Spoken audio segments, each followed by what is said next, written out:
Jesse.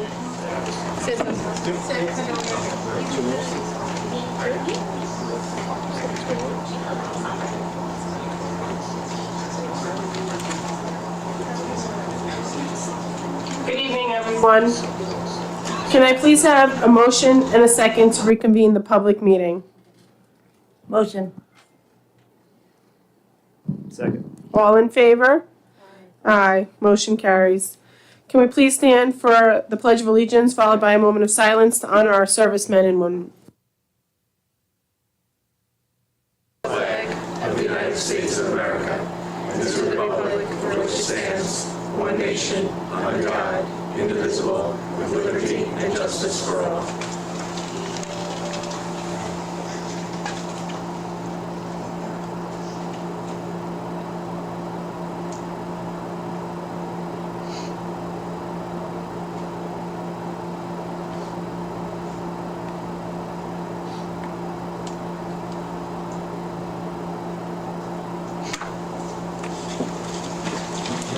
Thank you.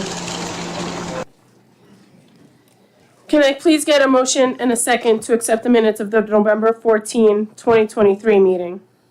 Motion. Second. All in favor? Aye. Aye. Motion carries. So this is a special meeting where we are recognizing some special people. So I will have Mr. Mallory come up and introduce the Fall County champions and New York State qualifiers. That's it? Okay. Good evening, everyone. Thank you for having me here. This is always a special night for us to have a chance to reflect and summarize what was an amazing fall season, grades 7 through 12.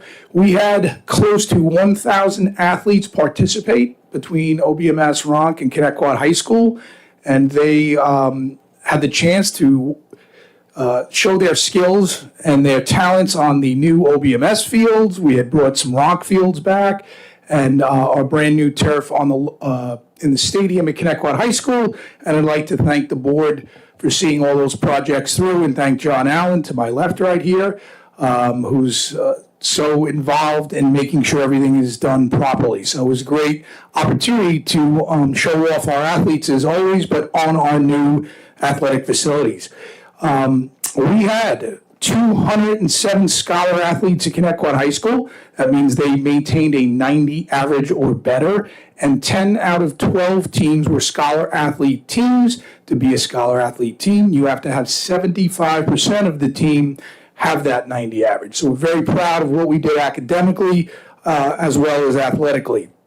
In terms of being competitive, I know I'm a little redundant when I come up here each season, but we want to be academically, we want to do well academically, we want to compete, and we want to show good sportsmanship for all our teams. So academically, as I just said, we were outstanding, and then we had 10 of 12 teams make the playoffs this year.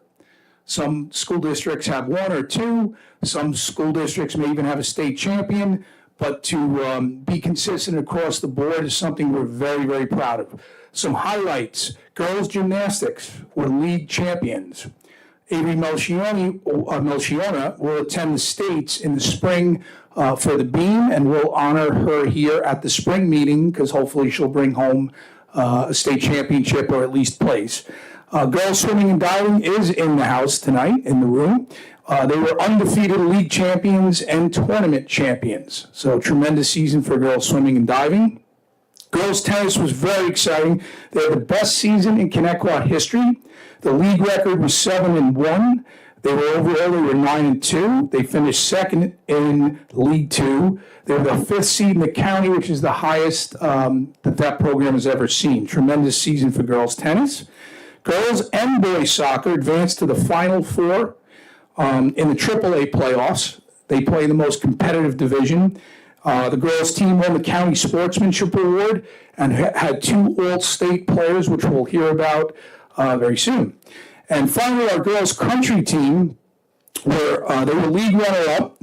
They won 3 invitationals, and they had a special state qualifier who I'm going to ask Mike Austin, our girls cross country coach, to come up now and Coach Austin is going to tell you about Olivia.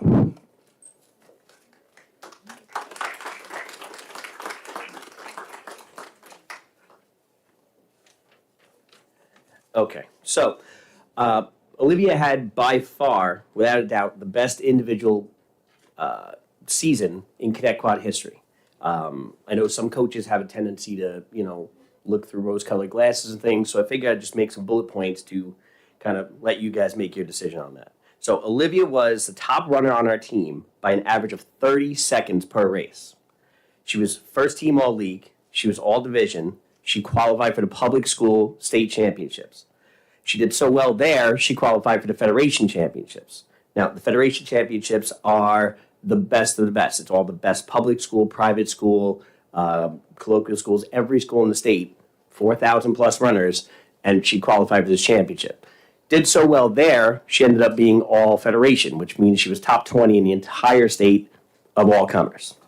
Now, on top of that, some other really impressive things that I think make it the best season of all time for Cadet Quad. She scored,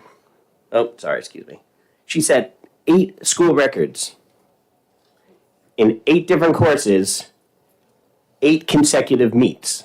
So every meet for 8 meets in a row, she set a school record at a different course. To further that,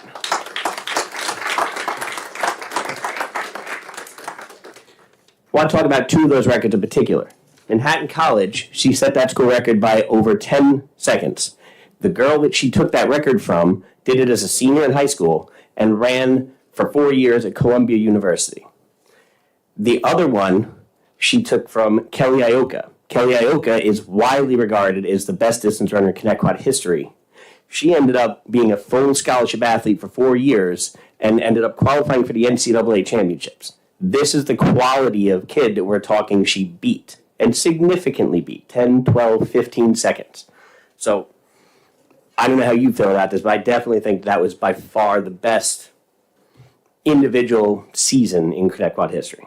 So congratulations, Olivia. Amazing, great stuff.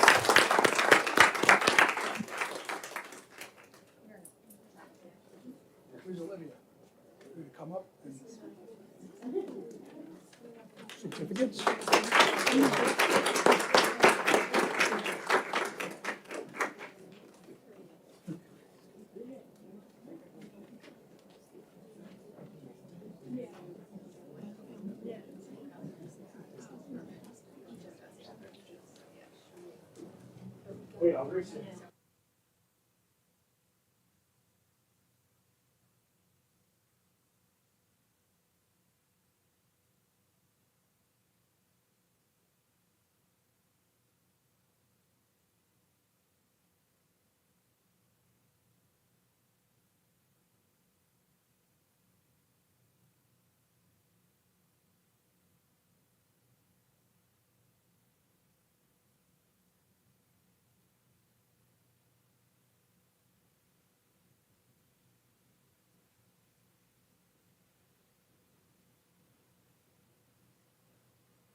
At this time, I'd like to call up our head varsity swim and dive coach, Coach Chicalone.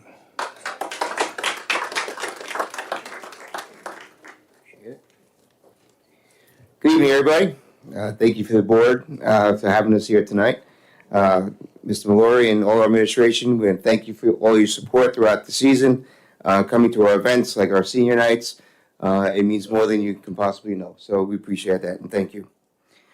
So as Mr. Mallory said, we were undefeated league champions, both tournament and in season. So very, very proud of the ladies for doing that.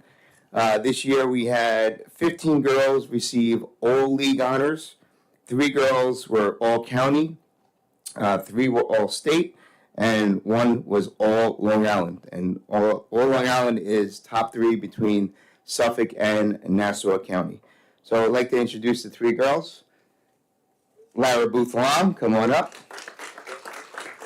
Amanda Tedesco and Kelsey Crucier.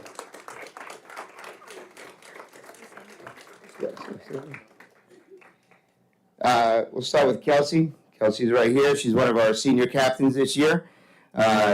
In Kelsey has been actually on the varsity team since 7th grade, has qualified for counties since she was a 7th grader.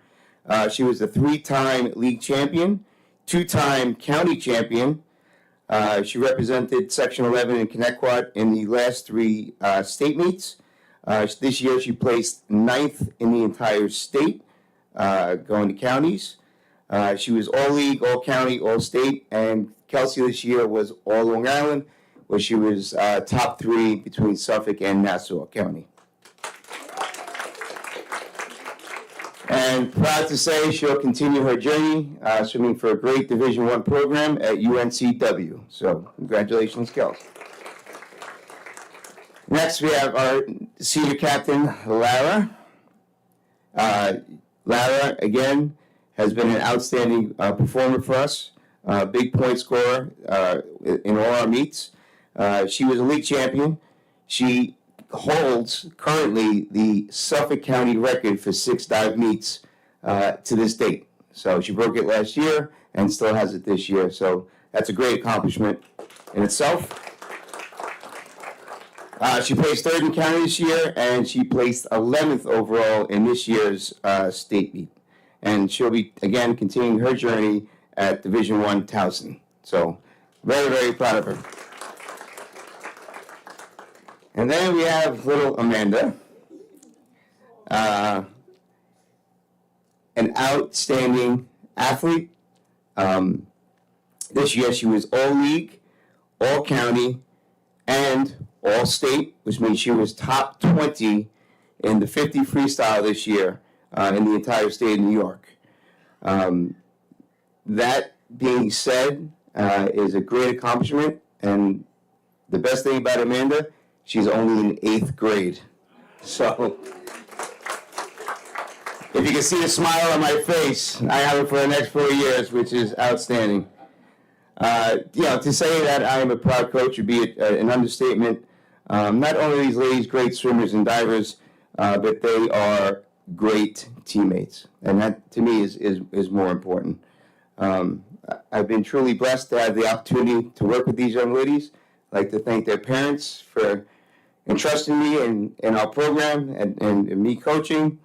Sad to see our 2 seniors go, but very excited for the next chapter in their life. So, our 2023 Varsity Girls Swimming and Diving. Congratulations, that's amazing.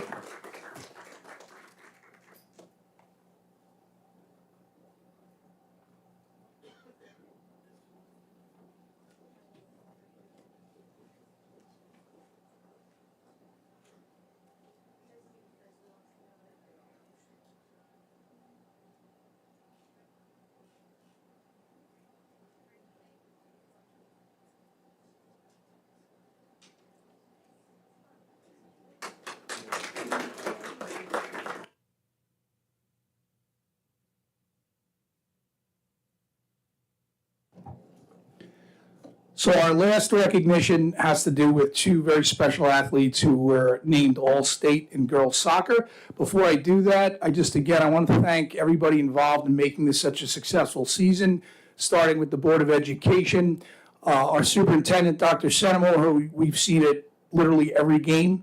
So we thank you for your support. I am fortunate as an athletic director to have a board that fully supports athletics in every way. This is my 5th year, and they still haven't said no to anything that's good for kids. It's pretty simple. So I really appreciate that. But more important than me being happy, you're making a lot of kids happy, and you see the results on the field. Just the participation numbers alone, not just the outstanding athletes, but so many kids being involved is just a great thing, and I appreciate the board's support. Our high school administration is always great. Mr. Moran and his staff, and Mr. Piumbo and Mr. Licata at the middle schools are always there to help us out when need be. Thank you to the chaperones, the teachers, the coaches, all the time and the effort that they put in for all their help and their support as well. And I'd be remiss if I didn't thank Renee, our trainer, Renee Marchuka, who just puts in countless hours to keep the kids safe and healthy. So they say it takes a village, and the village built a hell of a fall this season. Anyway, to finish up, so I'm very proud to stand up here, and I'm not as dynamic, I guess, as Coach Kavanaugh. But Coach Cav couldn't be here, nor could his two athletes. One has a very important practice, and the other has a photo shoot, I believe, at Newsday maybe. So they couldn't be here, but they wanted to thank the board and thank everybody for recognizing them. So Gianna Meservi had an outstanding soccer career beginning in her freshman year when she joined the girls varsity soccer team. Throughout her high school years, she demonstrated exceptional skill and leadership on the field, eventually earning the prestigious position of team captain. Giovanna played a pivotal role in the team's success, contributing significantly to virtually every major goal scored during the season. A remarkable performance and dedication to the sport were recognized with a well-deserved selection to the All-State soccer team. Looking ahead, Giovanna is set to continue her soccer journey at the collegiate level as she is committed to attending Division I Marist College in the fall. Her achievements and contributions to the sport highlight a promising future in soccer for this talented athlete. That's Giovanna Meservi.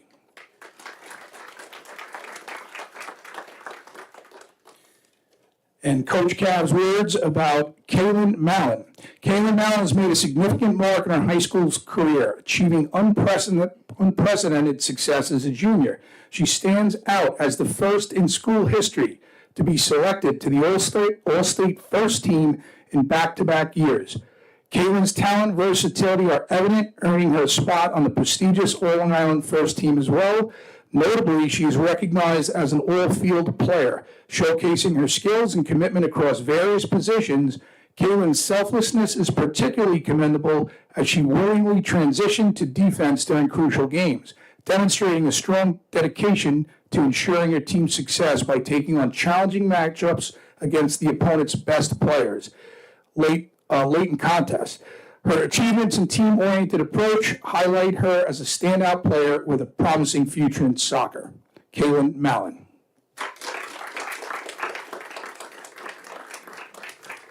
Can I say she's committed to Kentucky? And she recently committed to Kentucky University, SEC, baby. Here we go.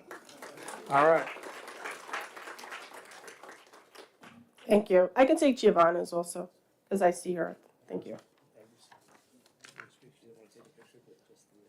Yeah, can I take a picture holding my daughter? No, I'm just kidding. I'm just kidding.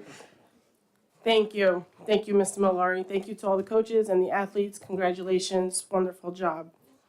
Our next recognition was a young man, Jonathan Pope. It was actually brought to the board's attention by Ms. Furno here. So we would like to recognize, actually, the young man is Ryan DePrima, but his mentor, Jonathan Pope. So. And if I could add to that, as you may know, we have a Navy SEAL museum here in the local area, named after a local hero, fallen veteran, Lieutenant Michael Murphy. And Mr. Pope, one of our teachers, and young Mr. DePrima, one of our students, put together a beautiful work of art, a true beautiful work of art to donate to the museum. A real tearjerker in terms of how beautiful this is and what it meant to the Murphy family, the museum, representing, our Connecticut community and how much we value and remember all those in all the areas who serve and keep us free. This was really beautiful. I don't know if we have any images. Do we have any images of it? That'd be fabulous for the audience to see. And we certainly would like to recognize them, with a certificate. But why don't we just pause for a second so you could see some of these great images.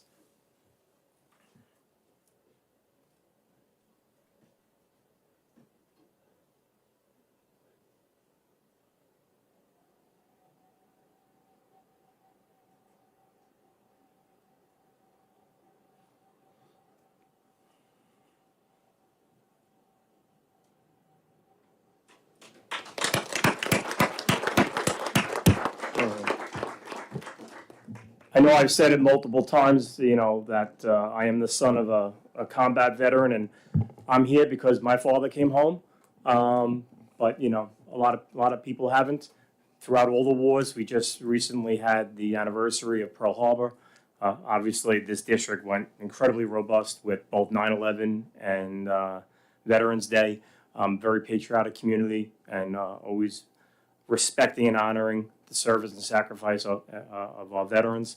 And, you know, Mr. Pope, it is an honor, sir, the way you represent, you know, the educators in Connecticut. And, you know, Ryan, you know, kudos to you. You know, the young people in our district, you know, we've honored some tonight. We continue to talk about them. The young people, 5,300 strong, continue to shine. And it's just, you know, these are just examples of the great work of our staff, the fabulous young people in our district, and the incredible support from our parents, our community at large. It's just, you know, it's why Connecticut shines. So thank you, and if you could come up, we will give you a well-deserved recognition.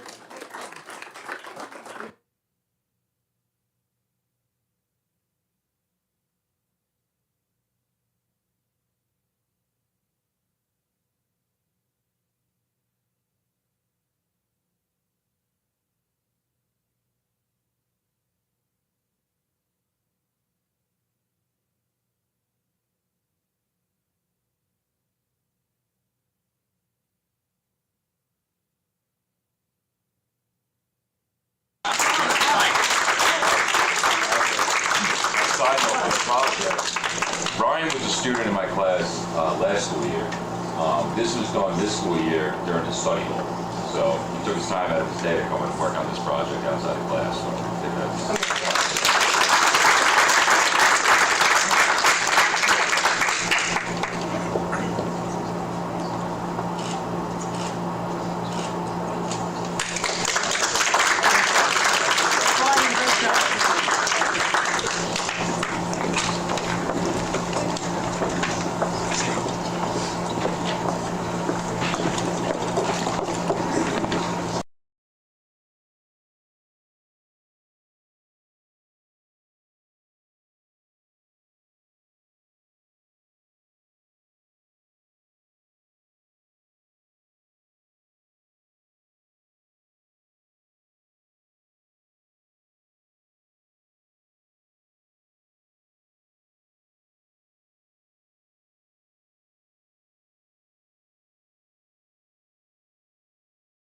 Events for us throughout the fall season. Two of the advisors are not here today, so they will be recognized at the next meeting, but I will let Dr. Senatore take over for the other advisors. Thank you very much.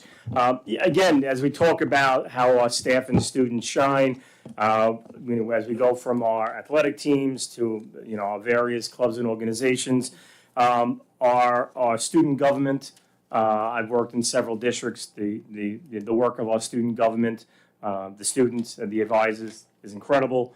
Going back to pep rally and homecoming, safe Halloween, you know, seeing the constant roll-in of the children, and of course what's become this beautiful annual tradition with the winter spectacular. You know, these organizations they bring people together, and I'll certainly speak more about, you know, some of the other clubs and activities when I give my update. But I really want to, you know, just extend on behalf of the district to Sal and Jen Piscatelli, just our heartfelt appreciation for all the hours that you put in and the great work you do with our kids. And our kids are fabulous, but it helps when the adults, you know, and certainly our parents who are supporting at home can help lead the way. And these activities, the community looks forward to. It helps bring the community together. And it's just yet another example of why Connecticut is a very special place. So thank you both very much for all these wonderful activities and the work that you do. And if you could please come up and be recognized.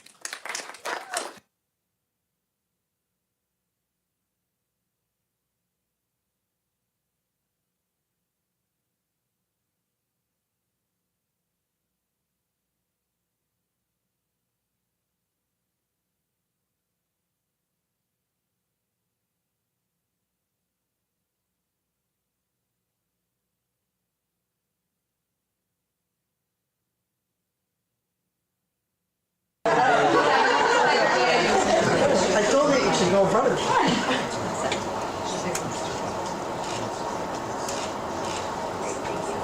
Congratulations. Thank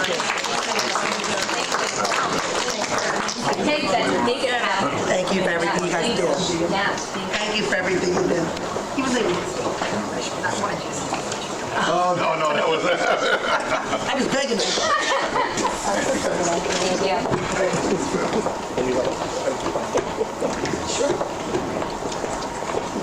That was fun.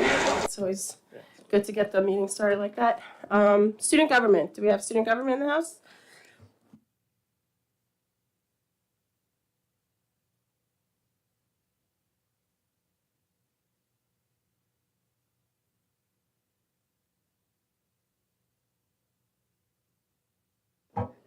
Hello. Hello. So we recently had our winter spectacular on Friday. We had about 350 cars. Big turnout for our community and always is. I believe it's our 4th annual one and we are definitely continuing it. So it was a good fundraising night for us. Soon we have Spirit Week coming up and a couple of the days are Flannel, Polar Express, Candy Cane Day, which is red and white, and Ugly Sweater, which I'm definitely looking forward to. And today we recently helped the athletic council host a pie the teacher today, and I believe Mr. Mallory was one of them, so champ for that. And everyone truly enjoyed that, so we have more things coming up and can't wait. Thank you. I'm just going to add one thing, if that's okay with you, Reb. Thank you. They're very territorial. It's okay.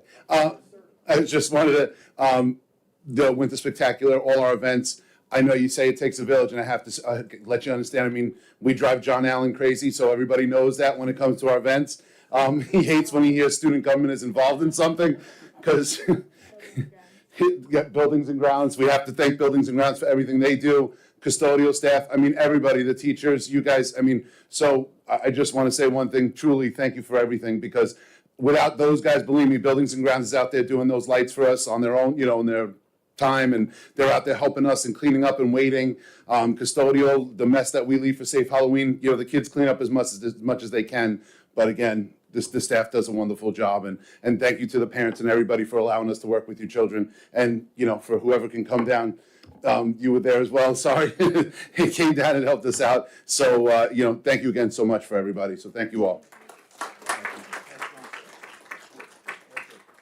Thank you so much. Ava, can you just click that off? Sorry. Oh. No, that's okay. See, I don't know that part, she knows it. Thank you.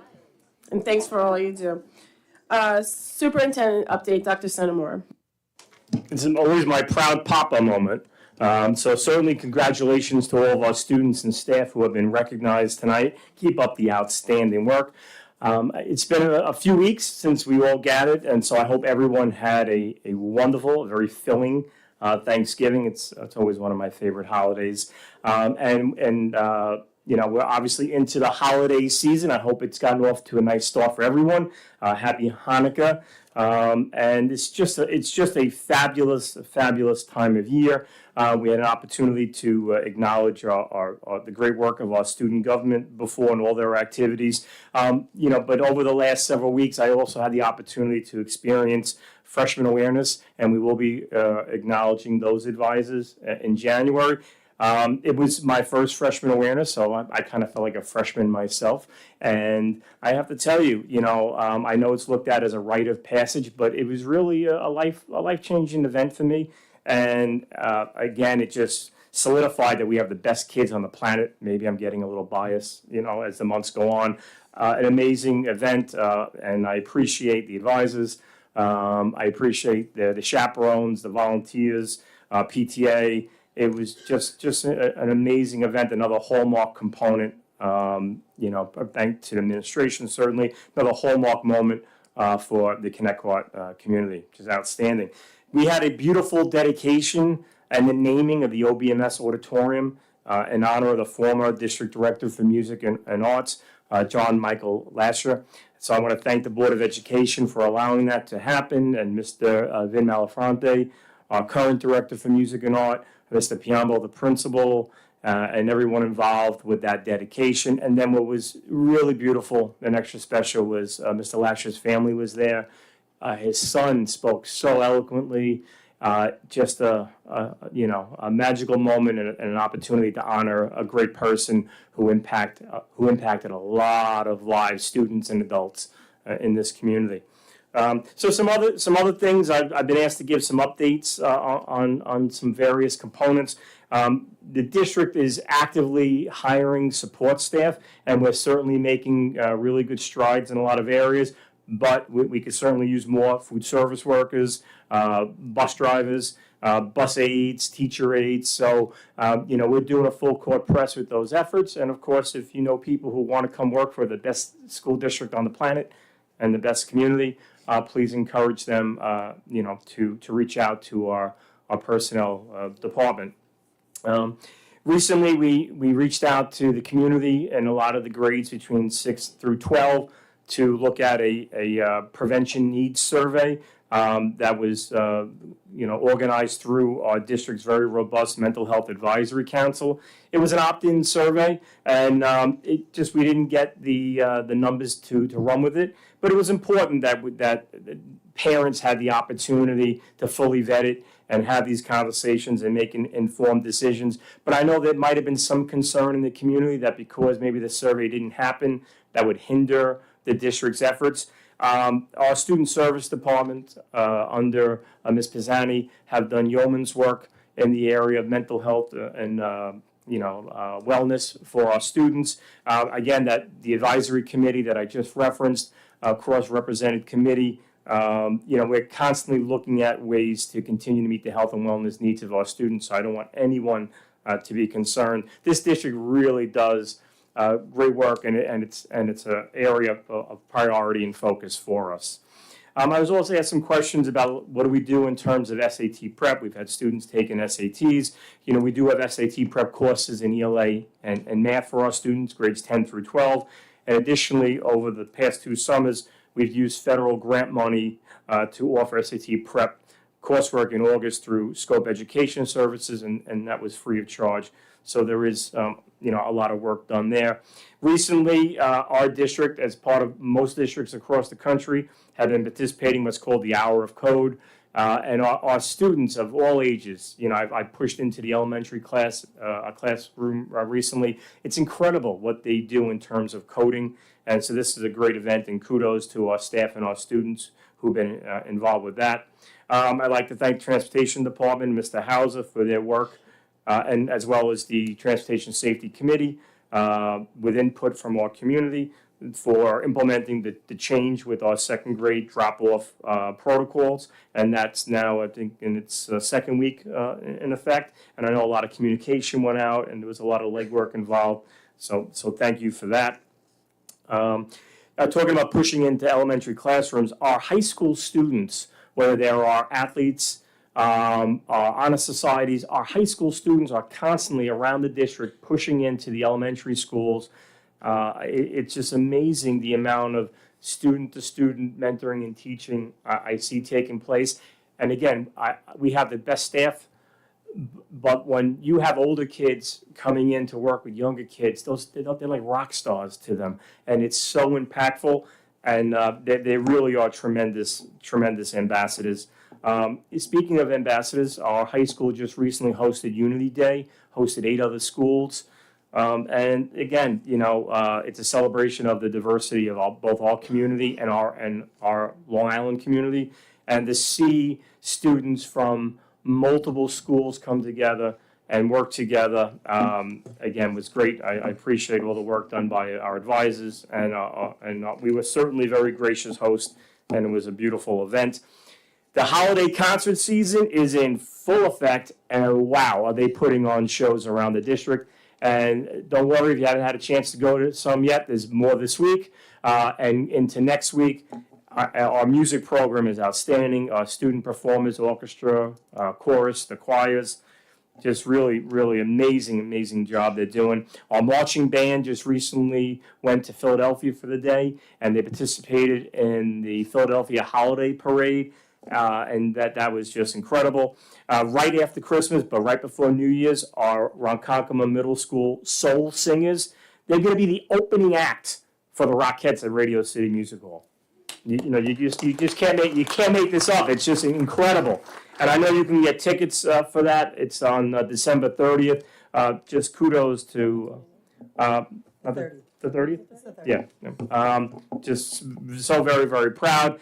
But listen, the new year then will be upon us, 2024. And we're going to hit the ground running. We have a high school curriculum fair. We have academic presentations, elementary and secondary level, at the January board meetings. We have more showcasing of our performing arts. And the PTA, as we get a little bit more into the winter, they're organizing this really cool Harlem Wizards event with our staff. So we certainly support their efforts and very excited for that. So And maybe even see you. Maybe even see you in a special light at the Harlem Wizards. I know I just pulled a muscle taking pictures up here, so I suggest everyone gets tickets for this one. Yes, I'm going to be working with trainers right from New Year's Day on. So it'd be great if you could support that event and all of our staff who will be participating in it. Wishing everyone a very happy Hanukkah, Merry Christmas, and a healthy, happy New Year. Happy holidays, Connecticut. Thank you, Dr. Centimore. Moving on to Board of Ed topics, we have the Budget Advisory Committee, Ms. Inatelli and Ms. Napolitano-Ferno. So years ago, we had a budgetary advisory committee. And since COVID, we have not had anybody actually attending budget meetings. And from what I heard, we haven't had any budget meetings. So I asked as a district if we wanted to start having the committee again so that community members, the board, and the administrators could all be collaborative together on our budget. I reached out to the PTA council to see if the PTAs were interested in starting that back up, because we used to get 2 representatives from each PTA. The president of the PTA council has told me they are very interested and would like to know when the meetings will start. So I am definitely for some type of budget committee. When I first came on the board, the first meeting, they asked which committees we all want to be on, and then the district clerk announced that we all were on the budget advisory committee. So I definitely want a committee. I want dates. I do want to join. Obviously, it can be up to discussion about the community, but I am for the community being involved in our budget. Okay, so my take is a little different with a little more experience of what went on in prior years. I reached out to Ed. I reached out to Eileen Panico. I reached out to Mylene Orgelis. They all said that they had no issue. I reached out to Ray. I reached out to a bunch of prior board members because I recall when I used to come to board meetings and this was going on, that what happened, and I actually spoke to some of our employees that were very much involved for many years as SEPTA presidents and PTA presidents. Everyone gave me the exact same information, and they told me, and like, well, I would be for having people involved. The problem was they set up the meetings and people said they were going to show up, and then it turned out to be 2 or 3 or 5 people. Those 5 people or 10 people would work so hard, come up with things, and then those recommendations were never even entertained, because the reality is you have people work hard on something like that, and then they're not recommendations were never taken. So the problem too is it started out as all these people want to be involved, and then what happens is it withers down by the 3rd meeting to almost nobody, to the core people who really wanted it, who are like 5 to 10 people max. So, and that's what went on. That is the history of it. If you look into it, that was where the issues are. And I have no issue with saying, hey, let's try it again. But just understand, you're going to have the same thing. You're going to ask our assistant supers to be involved in something where we're going to have 3, 4, 5 people, and those 3, 4, 5 people are going to bring stuff, and they're going to say, hey, I have these recommendations. If things are brought forward, how are we going to take those recommendations? Is the board going to go, oh, thank you for your recommendations and for working around the clock? Ed, thank you for working around the clock. But hey, never see any change, because that's not working together. That's just being somebody who's saying, oh, you know what? Let's just appease everyone. Let's make a committee and appease everyone and make them believe they're part of something, and then at the end, we're gonna do what we want anyway. Well, I realistically believe as a board, we owe it to the community to let them be involved. We need to be collaborative. We need to not just think it's a silo. So I agree with you, and I've been on obviously many committees, and it starts out as, like you said, 20, 10, 2. But no matter where it ends, the people who are there in the end are the ones who want to be there and should be heard. So I definitely think we need to I don't create the committee. like I said, I don't agree. I think that I agree with having a budget committee, but I think it's more because we are now a board of 5 people who have no budget experience.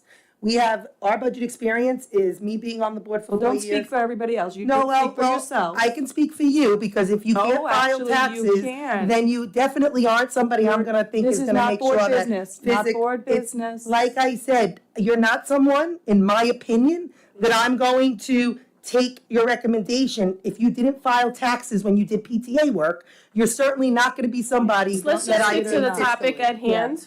I'm giving my we're just- reasoning. Yes, I'm we're just giving gonna my stick to the reasoning. topic. And like I said, she wants to take away from people who actually had budget experience on the board.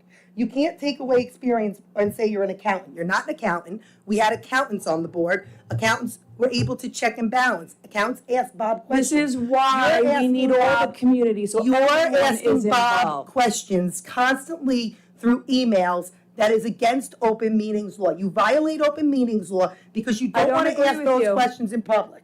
Because some of the questions don't need to be. It's a question it that I does. personally You're have. asking And if it's about- needed to be asked in public, Okay, I will. Why, you're asking about overtime for a certain unit that you have an Not a axe to certain grind unit, with. all, I asked We are getting all way off topic. overtime. Okay, well, it seems Let's like stick to that the same budget unit you've advisory attacked committee. over and over. Please, ladies, let's just stick to a budget advisory committee. I think that it's worth another try, at least give it another shot and to see how it goes. Who knows, maybe this time we'll have people with more of a budgetary background that join the committee and something more meaningful comes out of it. I just think that we need to be realist and put expectations on it. So if you're gonna make a committee, then there should be expectations of people being there. Expectations that if people take time away from their children and families, that we should actually not just entertain their recommendations, but take their recommendations under advisement and actually look into them. I would It's think that's great every to- committee we have. No, that's not how our committees run. And to be perfectly honest, I've been on the board 5 years. I don't even recall you being at committee meetings. But hey, you say you were, so I don't know. I've never seen you there. Never seen you at board meetings until you ran. I'm done with this topic, Marisol, but I do believe we need a committee, so. Yes, I agree that it would be worth looking into for sure. Me too. You know why? I'm Just gonna because it actually failed let in the the past doesn't mean it won't prior, work. I'm gonna let the prior board members that had accounting information know because they live in this community. Yes, And I maybe think can they join should the because committee. this board has no experience. And they in would it. be welcome in the Yes. committee. Absolutely. Okay, so like I said, if it. All right, it's thank failed you. once So before- Jesse, if we can look into looking into this committee. Freshman awareness, Ms. Napolitano Farno. They're not all me. It's the wrong Jackie. It's still Jess. Oh, Jackie DiLorenzo, sorry. No, that's okay. Freshman Awareness, my second year volunteering to help out, and it was once again a phenomenal event. And I know Dr. Senamore spoke about it, and he's right. It was really, really, it's incredible, not just for the students, but even for us. And it's so enjoyable to see these kids come together. And they're one. They're like one person. They're all doing all the events. The speakers were incredible. The Connecticut Strong Award was given to 2 amazing people. What an honor. And it was just a fantastic event, and the advisors do such an incredible job.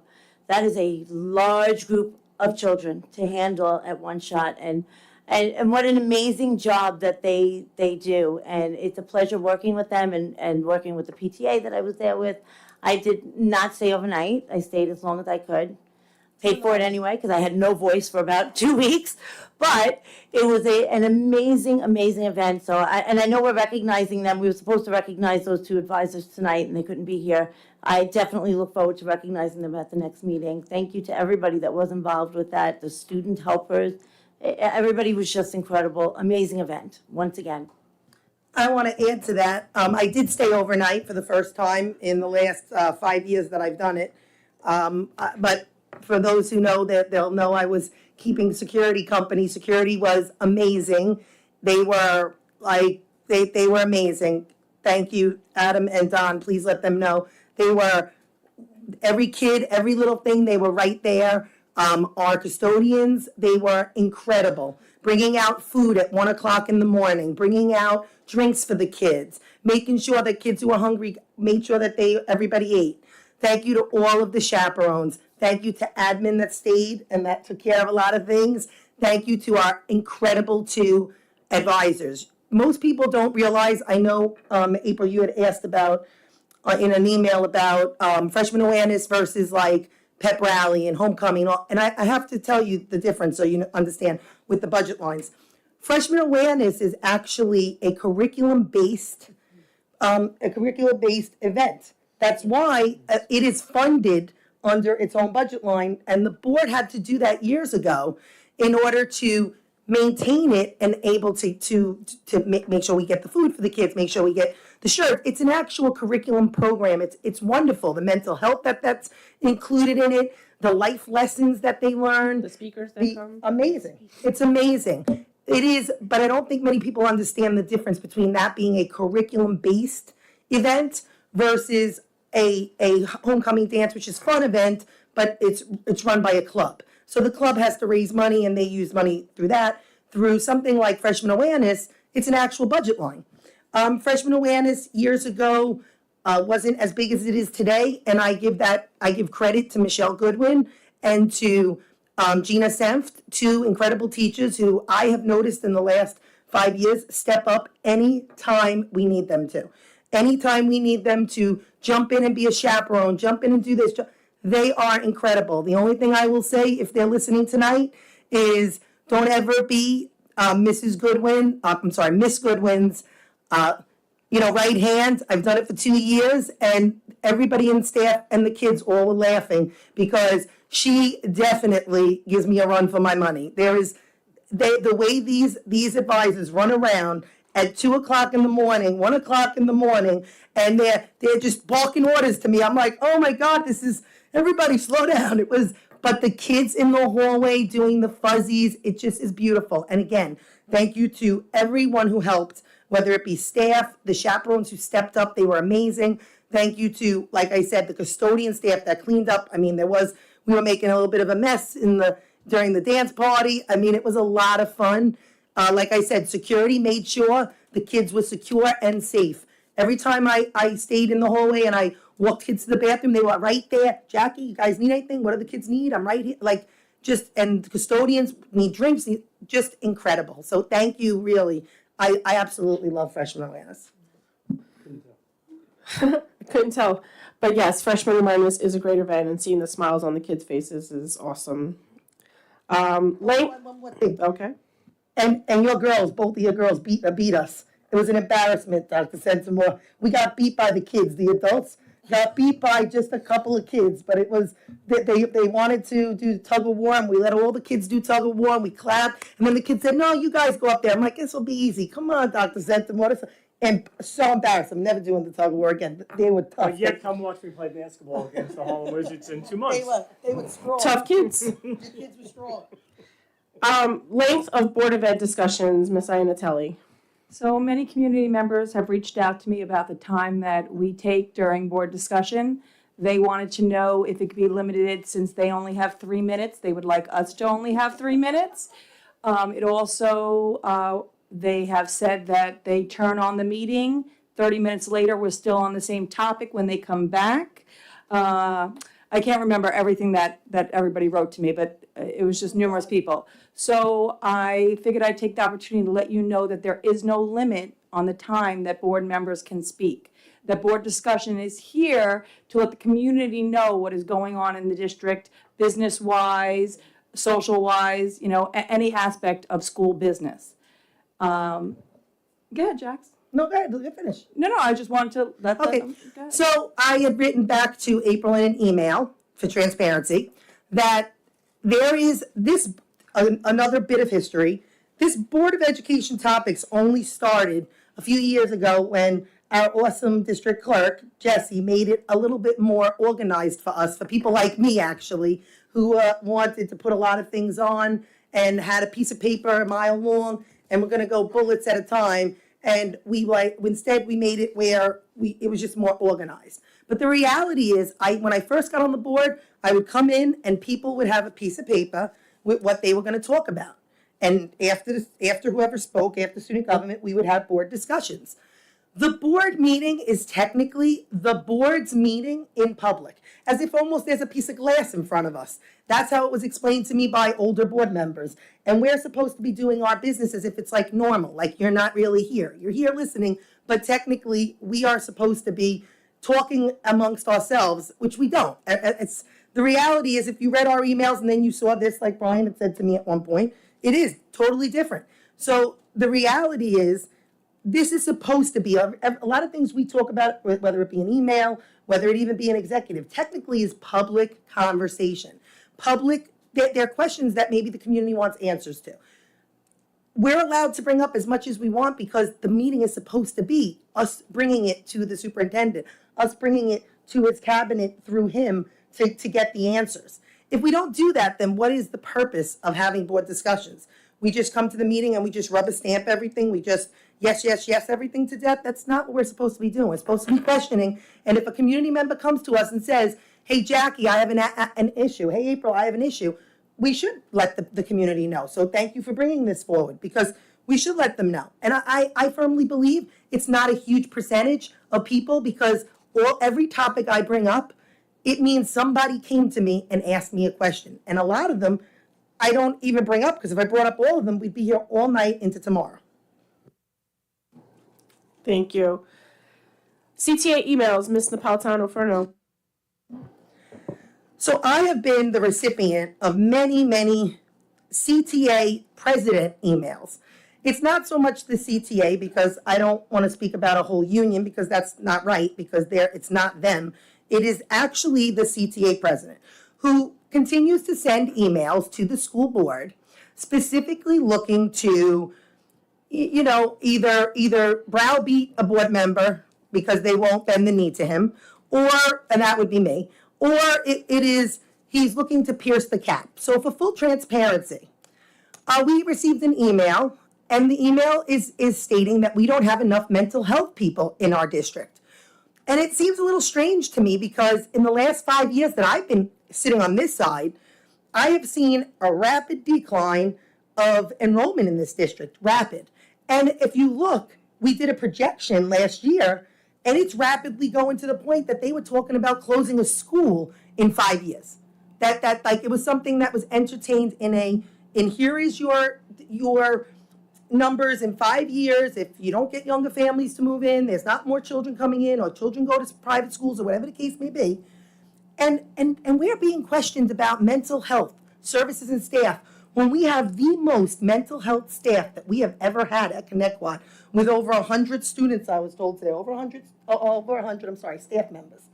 Over 100 staff members, but where we do many initiatives. So I went online and I looked at the website.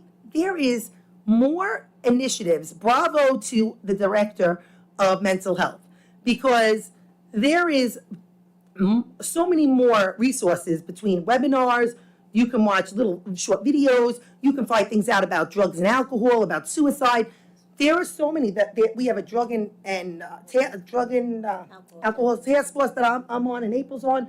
We have a mental health committee that Jackie and Marisol are on. I mean, so this email is really not anything but him wanting us to pierce the cap, to raise the cap for mental health services. No, you want us to raise the cap because you want us to raise the cap so in the future there's more room for money to be moved around. The problem with that is you're putting it on the taxpayer's back.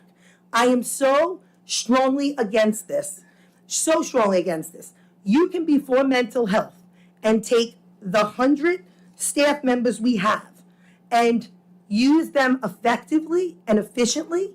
Look into initiatives, look into stipends if you choose, before you start talking about piercing a cap, raising the cap, or anything else. Now, But Jackie, I took his email a little differently.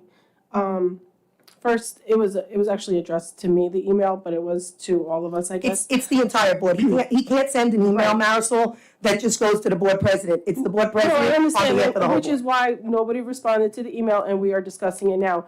But with the way I understood his email, he was actually praising the mental health initiatives that we have brought forth in the community and in our district. Was he praising- And he was just asking that perhaps we form another committee. Well, do we want to read it? Let's read it. I actually have it right here. So do I. And I could We say can read what it, he but actually please said was. let's also read the Suffolk County Police one that he sent. As far as the Because mental you health remember that staff. one, right? Was he praising me in the Suffolk County Police one? I don't remember that You, one. you don't remember the one where he brought up Police I have that Officer one Paul too. Thaler? He brought up Police Officer Paul Thaler, who is an exceptional human being, who he wanted to try to use against me, but didn't realize that his cousin, first cousin, is my partner at work for the last 10 years. Mike Thaler. Before we read the emails, I just want to verify with Doug that we can read them in public. The email is about me. I'd like it read. I wouldn't say it's about you, it's about the mental health and the. No, the police one is about me. I just want to just cite at least It's one funny you part don't of remember this. it. But You read it, right? But before you do, I want to make sure that we can read it.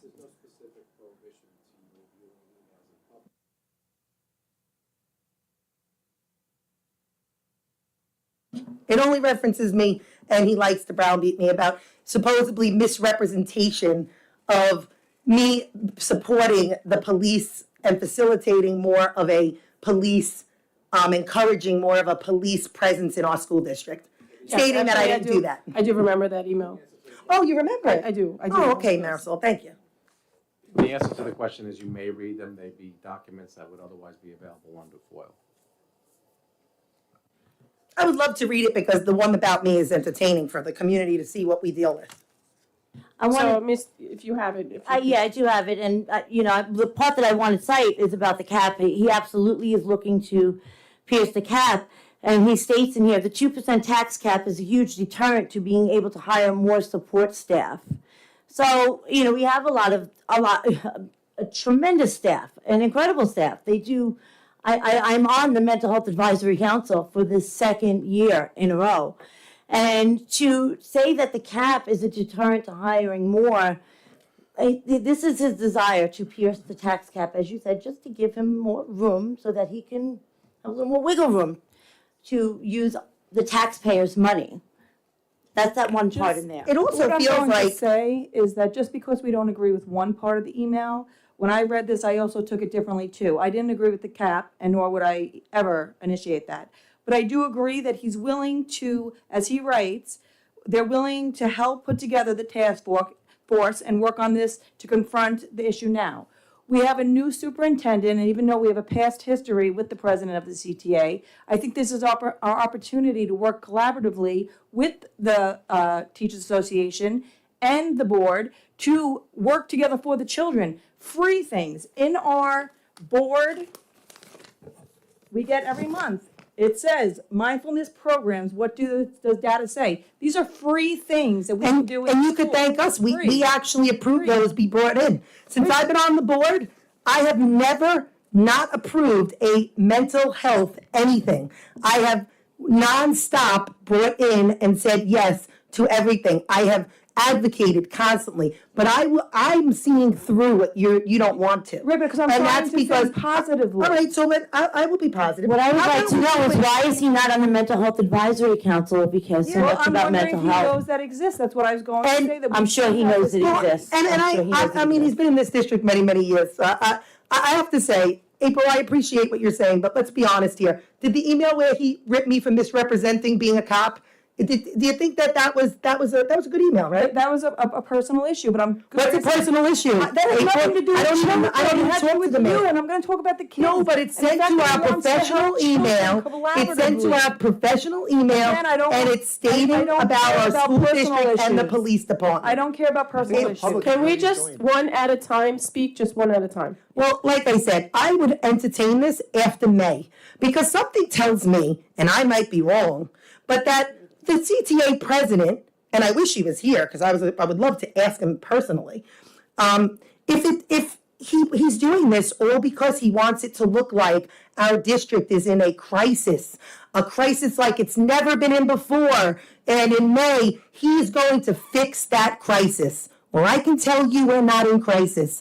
You know why I know we're not in crisis? Because we have over 100 staff members with mental health background who are working. If we're in such a crisis, we already brought in last year, again, thanks to the old board, the PM Pediatrics for the mental health crisis. How much more should we spend on a mental health crisis is my question. Jackie, one of the things that he suggests is reaching out to our state legislators at the federal and state level to represent Connecticut and do more to fight for funding for our schools. He did not need to bring in the fact that he believes the 2% tax cap is a what I'm saying is that if he wants to advocate for extra funding, then by all means, advocate for it. Why put that on the taxpayers? Why even make that sentence? He's a union. Why even add that to You it? want to know what's so great is We're making I'm this part of a personal. union. We're making this personal. I'm part of a It's not union. personal. We're being As a fiscally responsible union, to our taxpayers. One at a time, As union leadership, he can absolutely, and just so you all know, he has written to Hochul during the I don't want to send my children back to school. Do you remember that? Here, I have it actually, in 2020. In 2020 of September, we received an email from said CTA president for someone he said that as far as he was concerned, he didn't want children going back to school because he didn't want staff going back to school, and he didn't want us to, if they weren't wearing masks, he wanted us to do Zoom. But Jackie, I think we're getting off topic now. Excuse me, I'm finishing so that it's all relevant. March of 2020, right? March of 2020, when this all went down, he would not allow his union members to actually go to do Zoom. He didn't allow that. I don't know if you remember. I don't think you were on the board yet. So he didn't allow it. But then all of a sudden, when the state said that everyone's going back, now he was going to allow Zoom. So let's all be very clear. He wrote many emails. I can easily find them for you because I have them. That he sent to legislators, he sent to Hochul, he sent to many others. As a union leader, you absolutely have the status to be able to send a letter to a legislator. So can we, and I have no issue with that. But what I'm saying is, let's not pretend there's not, that this is not a crisis like we're not taking care of it. There's 100 staff members. There's less students than we've had in Connecticut in the last decade. But yet we have more staff for mental health than we've had in a decade. Mental health crisis, sure. What is the agenda behind the email? I know you don't want to see it because I understand a lot of people, his endorsement is worth a lot. A lot of people want his endorsement. I thankfully don't. So I can tell you the truth. And the truth is, a 2% tax cap, this community should know that the CTA president is fighting for a 2% tax cap, Pierce. And I'm telling you, as far as I'm sitting here, as long as I'm sitting here, I will be fighting against that. We are not piercing the cap when there are other ways to look at the budget, go line by line, and see where we can move money. We have less students. If we have a task force and you come together, I think we can find free ways, not to have to do any budgetary things, to make it better. These simple things that data already showed help students. I think we can take the negative and the positive, forget the negative, take the positive, and work together towards something that's good for the students of the school district. April, you and I agreed, I think maybe once, but it was over when I said there are free services rather than paying for speakers. We were paying for a speaker for something, and we opted not to. And I said, and that was for mental health. And I said, why are we paying for mental health? I was the one who said it. I said, why are we paying for a mental health speaker when you can bring in the police department? You can bring in a mental health specialist that does this on the side. You can bring in, I know alumni who graduated from this district who are psychologists, sociologists, and guidance So counselors. we're all in and agreement mental that health. it would be good to work together for these greater goods and the free things that people can bring to the district to get better ideas. It sounds like we're all in agreement with I that. think that we need to give transparency to our community to know what the CTA president is doing behind the scenes with our emails. I would love to read the second one. Can you read the second one? Because For somebody who says that they don't have an issue, they certainly loved to read that one. Was Going really back to board length of meetings, we've said the same thing over and over 6 times. I think the point has been made, so let's move on. well. I just need to Brian.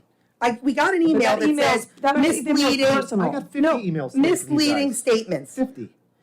So what I don't understand is if we're going to keep on writing after watching a small portion of the meeting from Tuesday night, honestly, very hard to watch. The association needs to clarify misleading statements made by Miss Napolitano Ferno. I'm Mrs., by the way. Specifically regarding the district's use of SCPD with free school-related services offered by them. Trying to state that he was the big proponent in bringing in services. This is like I said, I just wish he would come to a meeting so we can actually go over what the true facts and who the misleading person really is. He's also not sending that to the public. He's sending it to us, and we don't have to care about what he says. We just have to do what we have to do. Brian, absolutely, but like I said, I want this community to know when They he know, says, they know. I'm not anti-police, he 100% is not who he says he is. Okay. I think it goes back to interpretation, but Maris micromanaging. O'Rourke goes back to, you need his endorsement, I don't, and I didn't, so I'm not It gonna. really not has, board business. it really, there's just no need There was to attack attacks all day on personally. email. Don't do it in public. Micromanaging, Mr. Brian, Ferno. I already told people, foil the emails. I'm the only board member who has ever in the history of Connecticut said that I want my emails unredacted. We've heard that before. Nobody wants Jesse, to read who 50,000 else emails has told that you we they haven't don't want, who received else for has years. told you, Again, give this the is all community personal. your Doesn't matter. unredacted emails? I believe in transparency, even if I write something that isn't so nice. I still think that it's appropriate for the community to have transparency. I would love for the whole board to agree to that. Micromanaging, Ms. Napolitano Ferno. So while some people don't want the community reading our emails, they do, however, want to be able to oversee every email sent, even if it's not for our eyes. So years ago, I was told that there are certain emails that parents send, and they send them to the Board of Education email. They send it because when they go onto the site, Board of Education at CCSDLI is the first one that comes up. But you could technically be sending very personal and private information about your child or about homelessness or about whatever the case may be. And it's not always meant for us. It could be for the registrar, it could be for guidance, it could be for something else. So in the past, what was done is those emails go to the district clerk, and the district clerk then deciphers which are actually board business and go to the board and super, and which ones are not board business because they go to, if it's somebody for registrar, goes to this registrar. If it's somebody for the guidance, it goes to guidance. If it's somebody for homelessness, it goes to YFS, PPS, whatever. So if you understand what I'm saying, it's not really appropriate for us. And we had a board member who over a weekend didn't like that I send my emails appropriately, which is to Board of Education at CCSDLI with the superintendent copied and the district clerk, and allowed them to, those are the ones that are most professional, they go to that way. And I don't need the board to answer over the weekend because it's just something like this, adding stuff or finding out board business. And unfortunately, the board member was unhappy with that and now is requesting that IT take all emails that are sent to a Board of Education or to CO for us, and wants every email sent to us as if we should be overseeing. Now, some of these emails have very private information in them, and considering that I have never been on a board that has this many leaks in the history of Connecticut or in the history of me being on the board. Years ago, I was like, wow, people leak things, people leak. Well, you just said anybody could see your email, so what is there to leak? Well, there's nothing to leak with my emails. I'm talking about in executive. I've never seen so many leaks. April, things go on in executive and like 3 minutes later are on social media. Jax amazes And let's me. be very Amazes clear. me. If I was the leak, Your stuff would be laid bare, This is just so you know. personal. This is No, personal, your stuff but would be laid I'm bare, not gonna get into the okay? tit and tat. So, we As all for know I board didn't leak emails, anything, but it would be way about you. Before I was on the board, numerous, I can't even count how many parents complained about board emails not being seen. And that the board said, members said, I didn't see that. Or, I wrote to the board, no one ever answered me, this and that. It's been a point of contention of mine way before your weekend email had nothing to do with this. So I said to Jessie, since it's her job to forward, I don't think this should be anybody's job to forward. We have technology. It can just be forwarded to us with a rule in the email that every board member gets the email forwarded.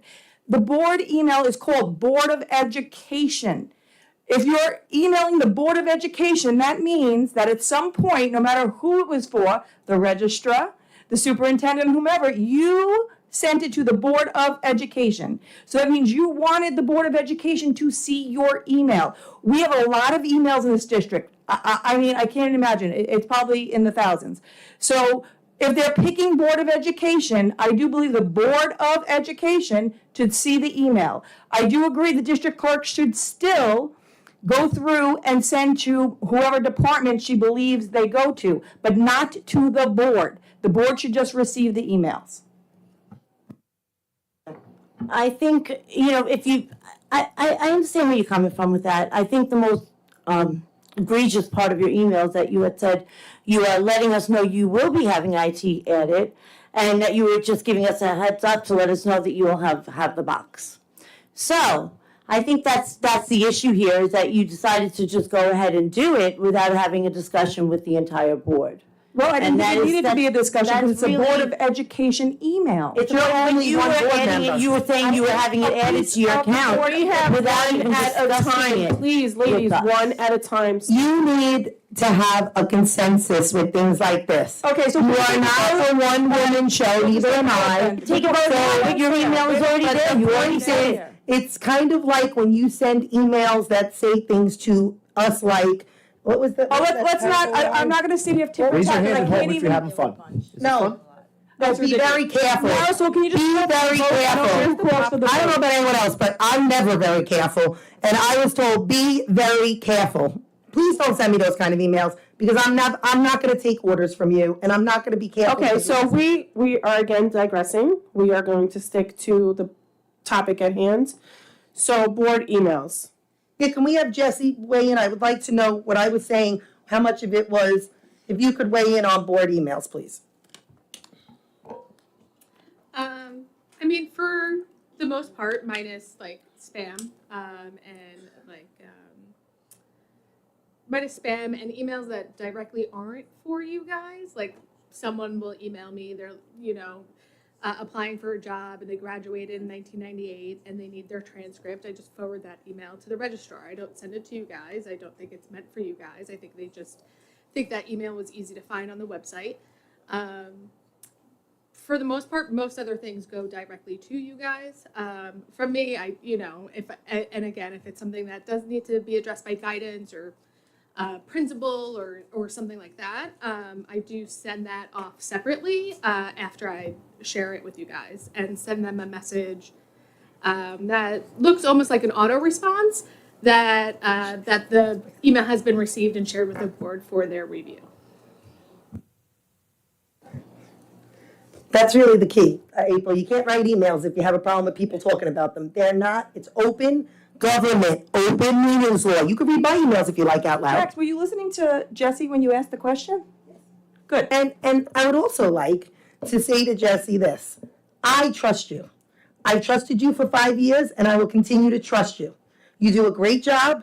You send us all the emails and no other board member has ever questioned your ability to send emails to us. How dare a brand new board member be ordering, and it was clear you ordered IT. Oh my God. IT, you said, I sent a message to IT. Just so you know, as a board member, there's only two people that we should be sending emails to, and that is Dr. Centimore, Actually, with the board, we or can the send an district clerk. email Jackie, we on had our 50 emails today. You're contradicting yourself. Please. Wait, who should we be sending emails to? Should we be sending emails to IT? telling them to change our email. I'm not saying that, but So you're saying Jesse, you where should do we be need to sending go the from here, people. just so we can Emails end go on this? all day. So I'm not Okay, saying, so if I could Brian, just, write as many emails as you want, but don't be afraid for people to A, foil them, B, be read in public. April is saying something to things that I Doug read on are the for, like, sidebar. 13-year-olds. There's April no is reason trying it's to fine. say, why I did could have we been talking bring up? about this chocolate. Why Doug, did you we really like bring it? up? You don't know what So I'm she's saying. asking us, why are we reading? And she's trying to say that we did a violation and that maybe there should be an investigation to Okay, our violation so- in public. so Open we meetings law.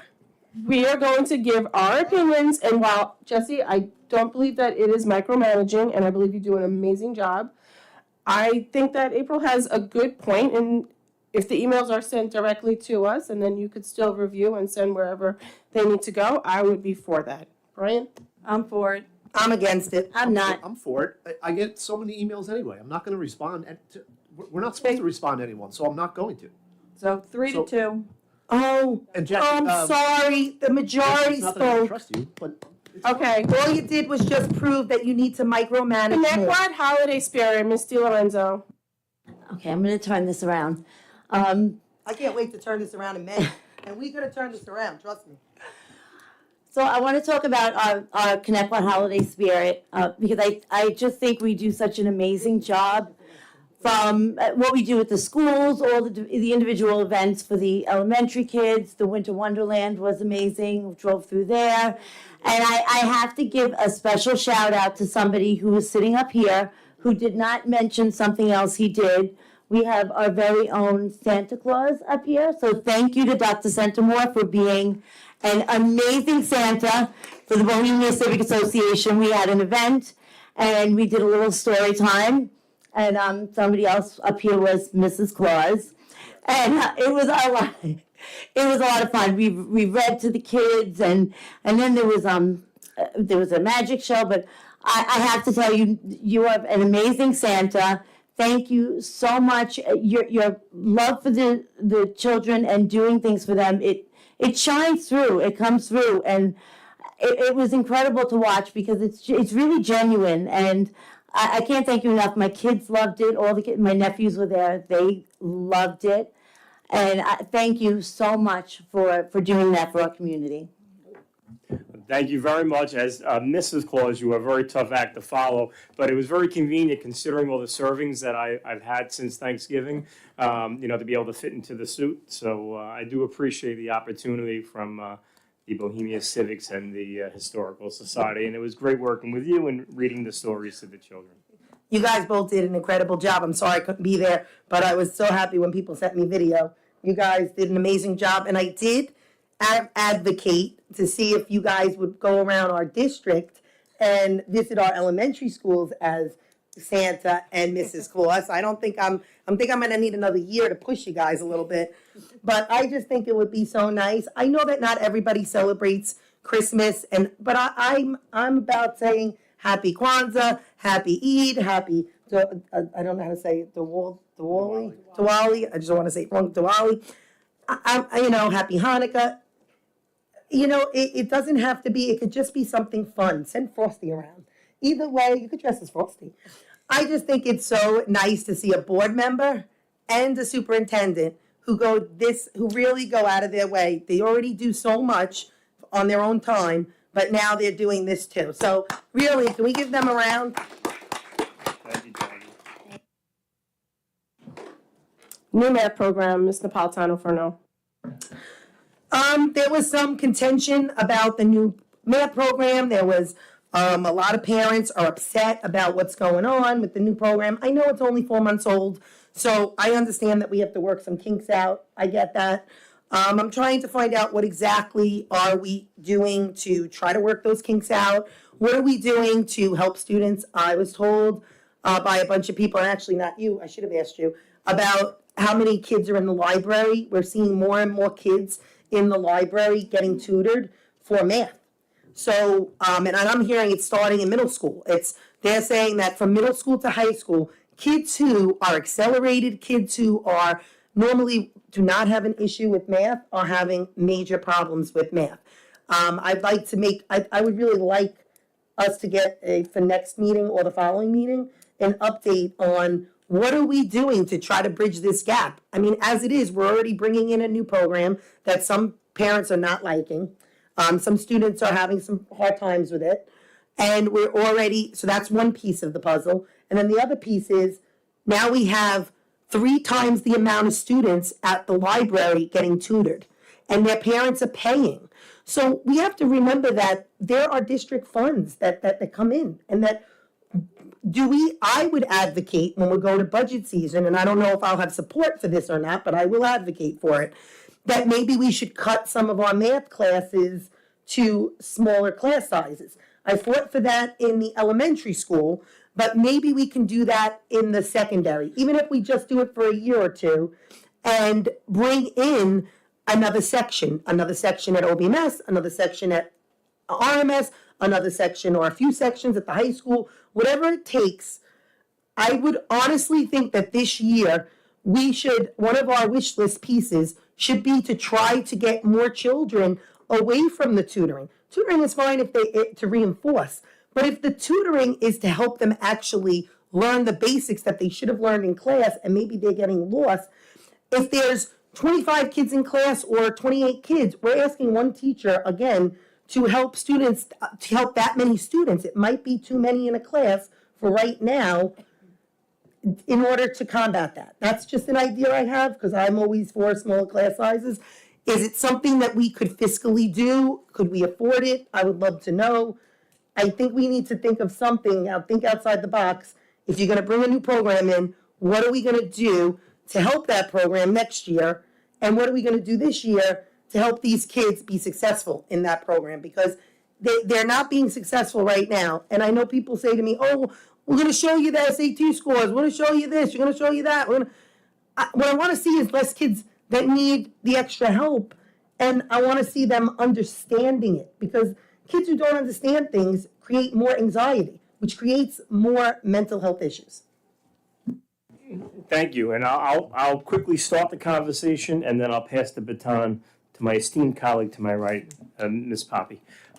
So we did have a conversation over the summer, but I know, a good amount of the community might have been enjoying the summer and not quite engaged in those conversations. So a couple of quick points. The Envision Math is a new program to the district, but it was vetted last year. There was a pilot that was done. And it is a new program, and it is in the 4th month, as you said. And anytime you implement something new, you have to give it time to set foot. The teachers are actively receiving their professional development. They're getting more comfortable with it as the weeks go on. In terms of the students and student support, extra help, tutoring, we did open up with the help of the high school administration. We opened up the high school library. That was feedback that I got when I first came to Connecticut, that we really needed a high school library open after school, and the big reason was for tutoring across the curriculum, but certainly for math. So certainly that we've had a greater utilization of that high school library, which is a gorgeous library. The parent voice is being heard, and it's not just through social media. I know we have a very robust social media in Connecticut, but we have an active curriculum council, and there are parent representatives on this council. And the first meeting was almost exclusively kind of focused on math tutoring, and the parent voice. And so from there, I'm going to take this baton, Ms. Poppy, pass it down. Thanks, Dr. C. So we are going to continue that conversation with the curriculum committee, to your point, in January. And of course, I think as I mentioned last time I spoke about that committee, anyone is welcome to join. All you need to do is essentially reach out to me and I will let you know when our next meeting will be held. I'll be sending an email shortly to committee members to establish our next date. I want to thank you for your approval, essentially, Board of Education, for our professional developer with the new math program. I think that as we learn the program and as we, as a district, grow into it, K through 5, having that level of support available to our teachers is invaluable. And it's been for us, as we're learning the ropes, a true game changer. The program itself does represent change in several different ways in terms of the way that students learn mathematics. And that's different from the way that I learn mathematics and different from the way that you learn mathematics. This approach is aligned with our next generation set of standards, so it's appropriate. And there is a great deal of resources available to teachers. And it's going to take some time for our teachers, our faculty, to be familiar with and comfortable with the level of resources that are available to them. To Dr. C's point, there is some discussion on social media that I would love to kind of redirect into more of a solutions-oriented conversation.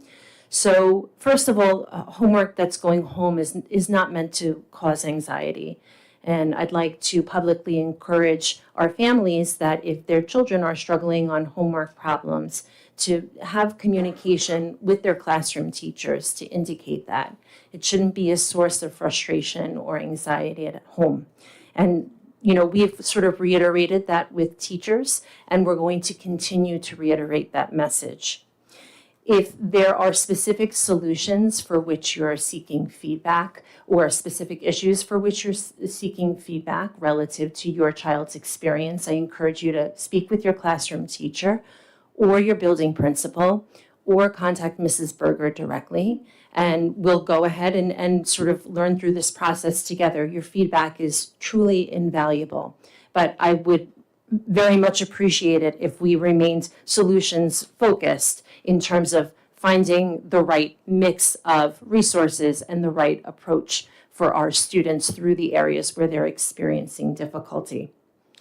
In addition, I'd also like to mention that we will be hosting an elementary literacy and mathematics evening in January.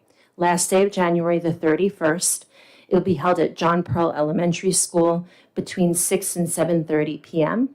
Mrs. Berger will be on hand to kind of speak to some of these pieces if you're curious for more information, if you would like to have that face-to-face experience with her.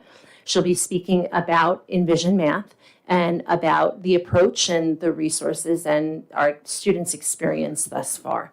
So I encourage you to, if you're available that evening, to go ahead and take advantage of that opportunity. That'll be paired nicely with a similar type of workshop forum with our work in literacy. And beyond that, during our next Board of Education meeting, January 9th, we'll be having some curricular presentations from ELA, from mathematics, science, social studies, PE and health, and our other major subject areas so that you're able to really see and sense how curriculum plays out in Connecticut beyond, a program and beyond these types of conversations. I think everybody's going to be privy to just a beautiful view of, how we educate our students here.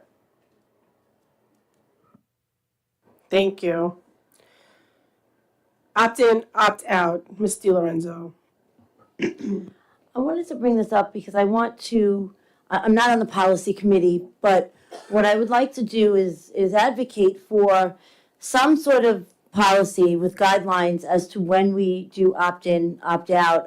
I think it is very important, for instance, for this P&A survey, that we had an opt-in option for parents so that they could see it's with sensitive material, things like that. I mean, opt out, you want to ask the kids what they prefer to drink at lunch. You don't need, to manage that so much in that way. But I do think it's important, and I don't know if we have anything on surveys, but I think we should have some sort of a policy on our surveys, how our surveys are conducted. We do multiple surveys, and when we do want to have the option of opting in for the survey or making it an opt-out option for parents. I'm just advocating for that to our policy committee because I don't know that we have anything, but I do think that's important. I think that if we were to have an opt-in, it would have to be universal, because I think that part of the confusion with the survey was that there is not normally an opt-in in the district, right? So you either opt out or you're in. So I think that if we are going to have an opt-in, it would have to be universal for whatever it is that you need to opt out for.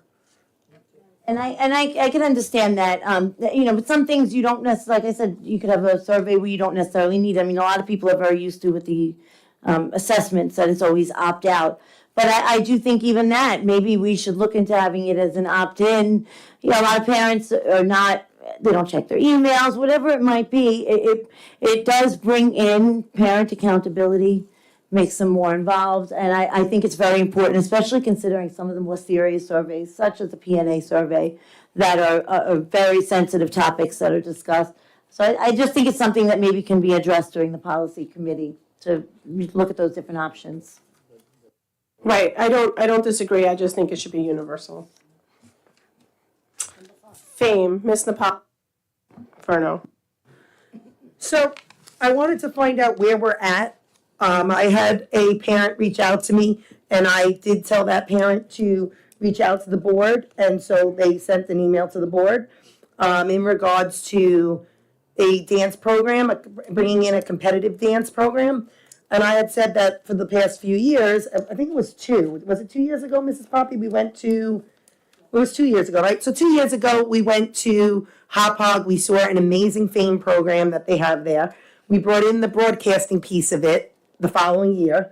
But I was one of the people, and so was Mrs. Kennedy back then, who we really pushed for bringing in fame. We loved it, the dance portion of it. It's a dance class. And it just for kids who are good with art and in the arts, and that's their niche, it would be nice to have that here too. It was a beautiful program. The kids look like they absolutely loved it over there. So it was something that we put on the wish list. Last year, I recall seeing it at budget time, and I wanted to know where we're at with it and what piece of it are we bringing in. Because then when this parent reached out and other board members said, oh, Dr. Centimore spoken about that, I said, yeah, but I think we're talking about two different things. So Dr. Centimore has spoken about that, and Dr. C, I don't want to steal your thunder by sharing a little bit about a course elective that's going to be available to our high school level students. Would you like to share a little bit about it? Sure.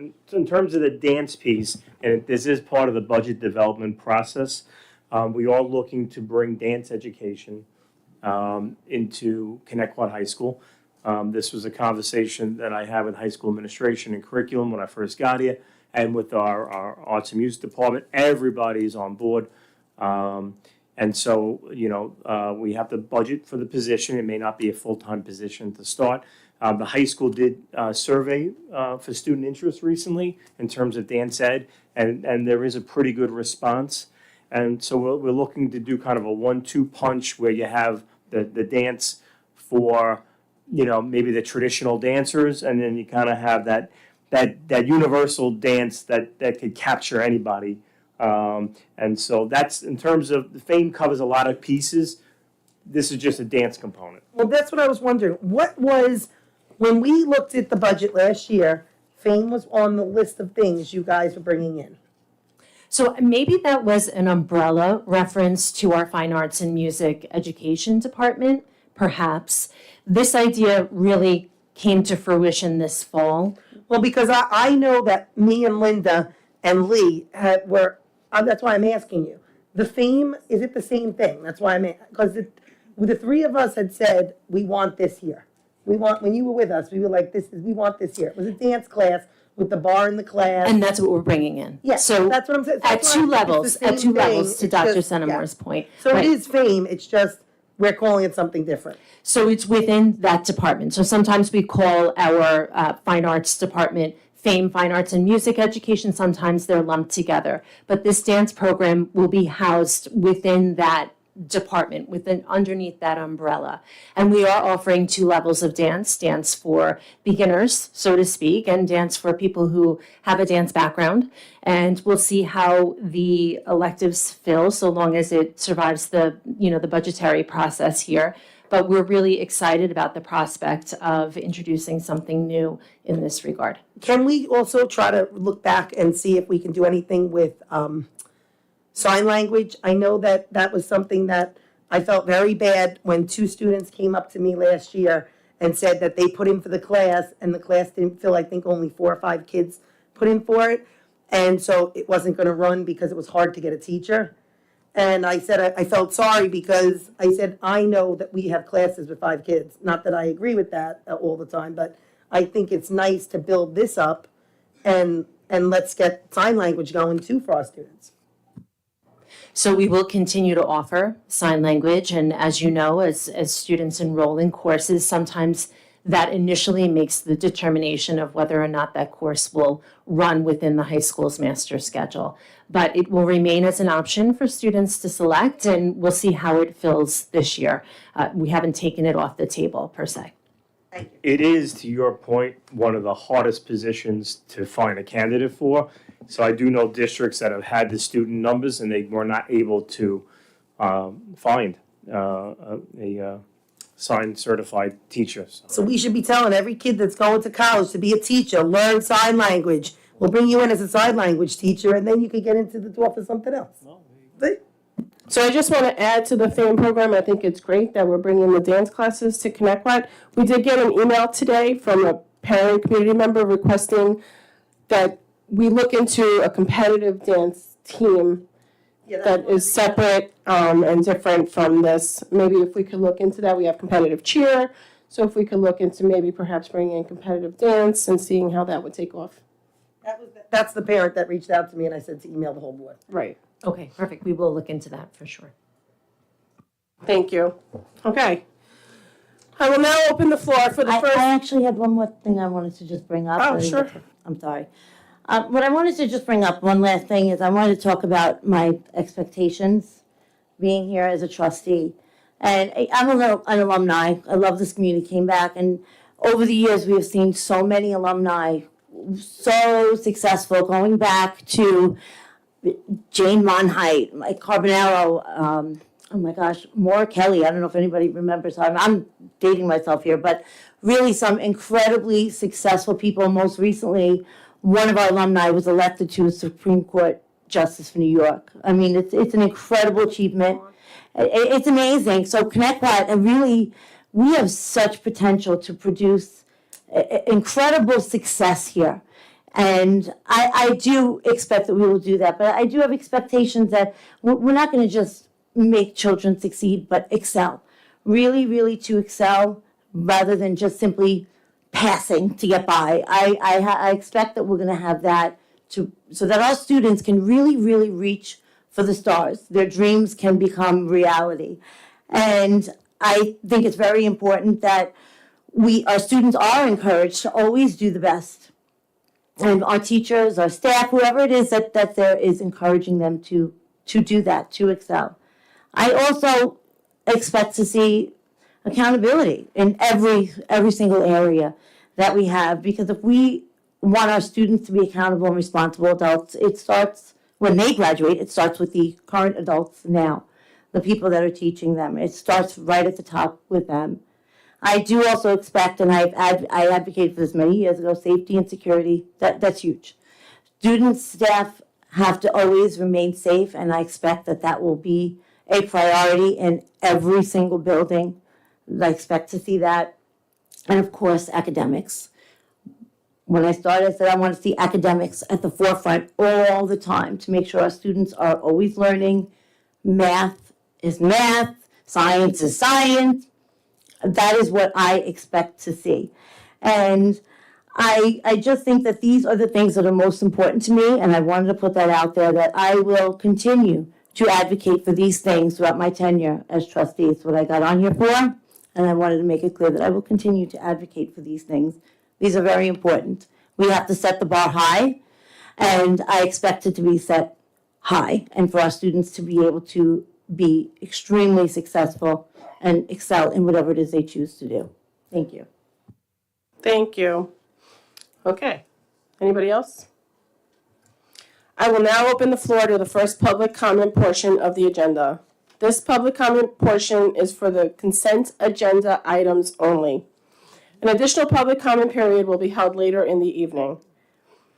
I will call individuals forward one at a time. Please wait for my acknowledgement before stepping up to the podium. Any person wishing to address the board shall address the board president only. Comments should be kept as brief as possible and relate to consent agenda items only. Each person will be limited to 3 minutes for one or more topics. Individual employees, parents, or children should not be identified by name, title, position, grade, or building. The use of foul language and threatening comments will not be tolerated, and the board will consider a recess until order is restored. In accordance with Policy 1230, public comment will not exceed 30 minutes. If there are additional persons wishing to speak, the board may consider a motion to extend the time. Number 1. And can I just ask that you tell me which consent agenda item number you're referring to when you do speak? 18? Thank you.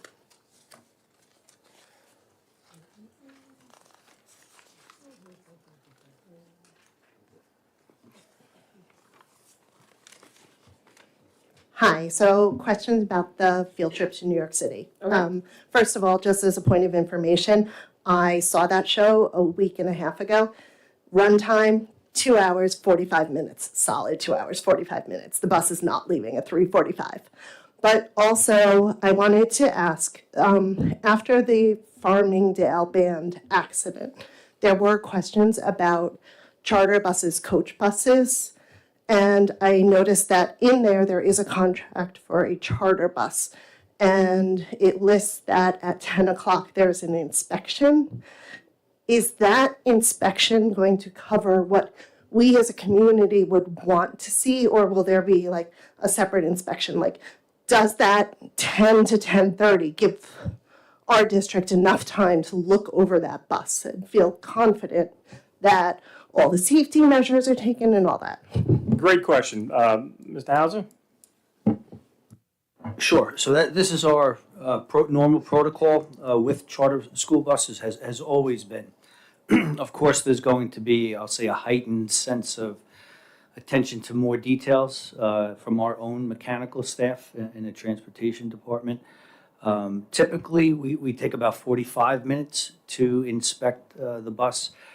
We don't bring the bus to our yard to bring it in a garage and lift it up, but we do a pretty thorough underbody of the school bus, inspecting the tires, the brakes, especially for anything that they might see as glaring, defects or noticeable items. So I know you said about a half hour. I would say Yeah, we'll in the about 45 contract, minutes. it lists from 10 o'clock inspection to 10:30 departure from the high school. Yep. So, so what is your exact question? I'm just wondering so now you're saying that it's about 45 minutes. So if the contract states that it's a half hour. That bus will not leave out of our mechanics inspection until they are thoroughly done with the inspection and convinced that it is safe to operate that bus. I'd like to just add that happened actually last year with, my son went on a trip at the end of the year. And I think it was a blinker or something. And they were there for, how long did you say? It was a long time that they left. So even though there is that time period, if there's an issue, and this was which is a blinker is important, but we're not talking wheel, and they stayed there, they made sure that it was good to go. They didn't let that bus go without that. Does anybody else have anything on the consent agenda? Okay. Can I call for a motion and a second to approve the suspension of a portion of policy 9260? Motion.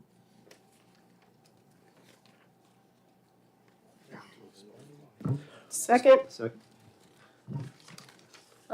This policy, we are suspending the fingerprint portion, the payment of the fingerprint portion for the food service workers. What we're doing is the policy provides for a 45-day payback period for certain hourly employees. For anyone making under $20 an hour. Thank you, Jesse. And what this does is it allows us to try to reimburse them sooner, rather than waiting 45 days. Are there any questions from the board? All in favor? Aye. Aye. Motion carries. Can I call for a motion and a second to approve the financial matters, items 2 through 7? Motion. Second. Does anybody have any questions? No. All in favor? Aye. Aye. Motion carries. Second, hold on, not to ask the question, but wasn't the overtime, was that, April, was that what you were questioning, number 3? Yeah, I just wanted a total on it and, But your questions were in regards to security and who else? To everyone, I In the email, it questioned- said security and Because who I else? had met with Bob and I asked why they had overtime. I still don't have full answers yet. I believe Dr. C and Bob are looking into them. What are the units? There was 3 dates on the, I forget what the date was of the board meeting, that I questioned why we had so much overtime at elementary schools. Okay, well, I'm just So asking when what they units? have answers. What units was it? Units? What? unit? Jackie, do you have a question on the item? Yes, I'm What's your asking, what's question? the unit? What were the units of the questions? I asked about the chaperones, I asked about the buses, I asked about security. Marisol, Anybody we that got has an more answer time. from Mr. Hauser with no questions and no transparency, not his fault, her fault for sending it. It's open meetings law violation. You are sending questions and answers, but don't want to give When that I have answers and something questions to the discuss, community. I will definitely Why discuss would you it. not? I don't But have you were, the you were answers yet. questioning the units. Okay, You were so- questioning overtime. Why wouldn't you question that? The motion carried. Yes.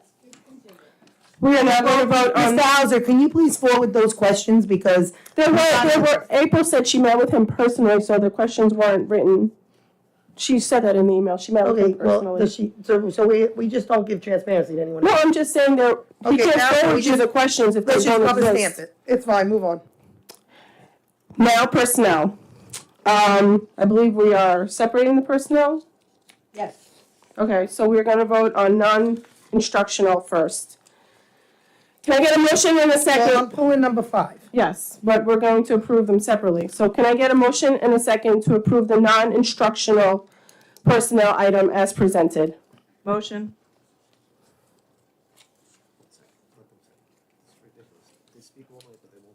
Second. All in favor? Aye. Motion carries. Can I get a motion and a second to approve the instructional personnel matter 1 through 4 and 6 through 48?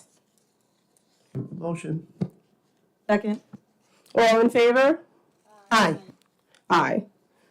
And I will roll call for number 5 of the instructional. Can I get a motion and a second to approve item number 5 of the instructional personnel item? Motion. Second. Ms. Iantelli? Yes. Ms. DiLorenzo? Yes. Ms. Napolitano-Ferno? I would just like to hold the superintendent accountable and let him know that I will be voting yes under the watchful eyes of him, making sure that things that have happened in the past don't continue to happen. I am a yes. Mr. Murphy? And I believe that's the superintendent's job to do so, and I believe he will. And I'm glad you're. Well, I believe But are you you, a yes or a no? I'm a yes. what was your job, Brian, to get on the board? I remember Motion them telling carries. us. What was the reason you got on the board? Wasn't this the reason? No, Congratulations. You can respond. Thank you.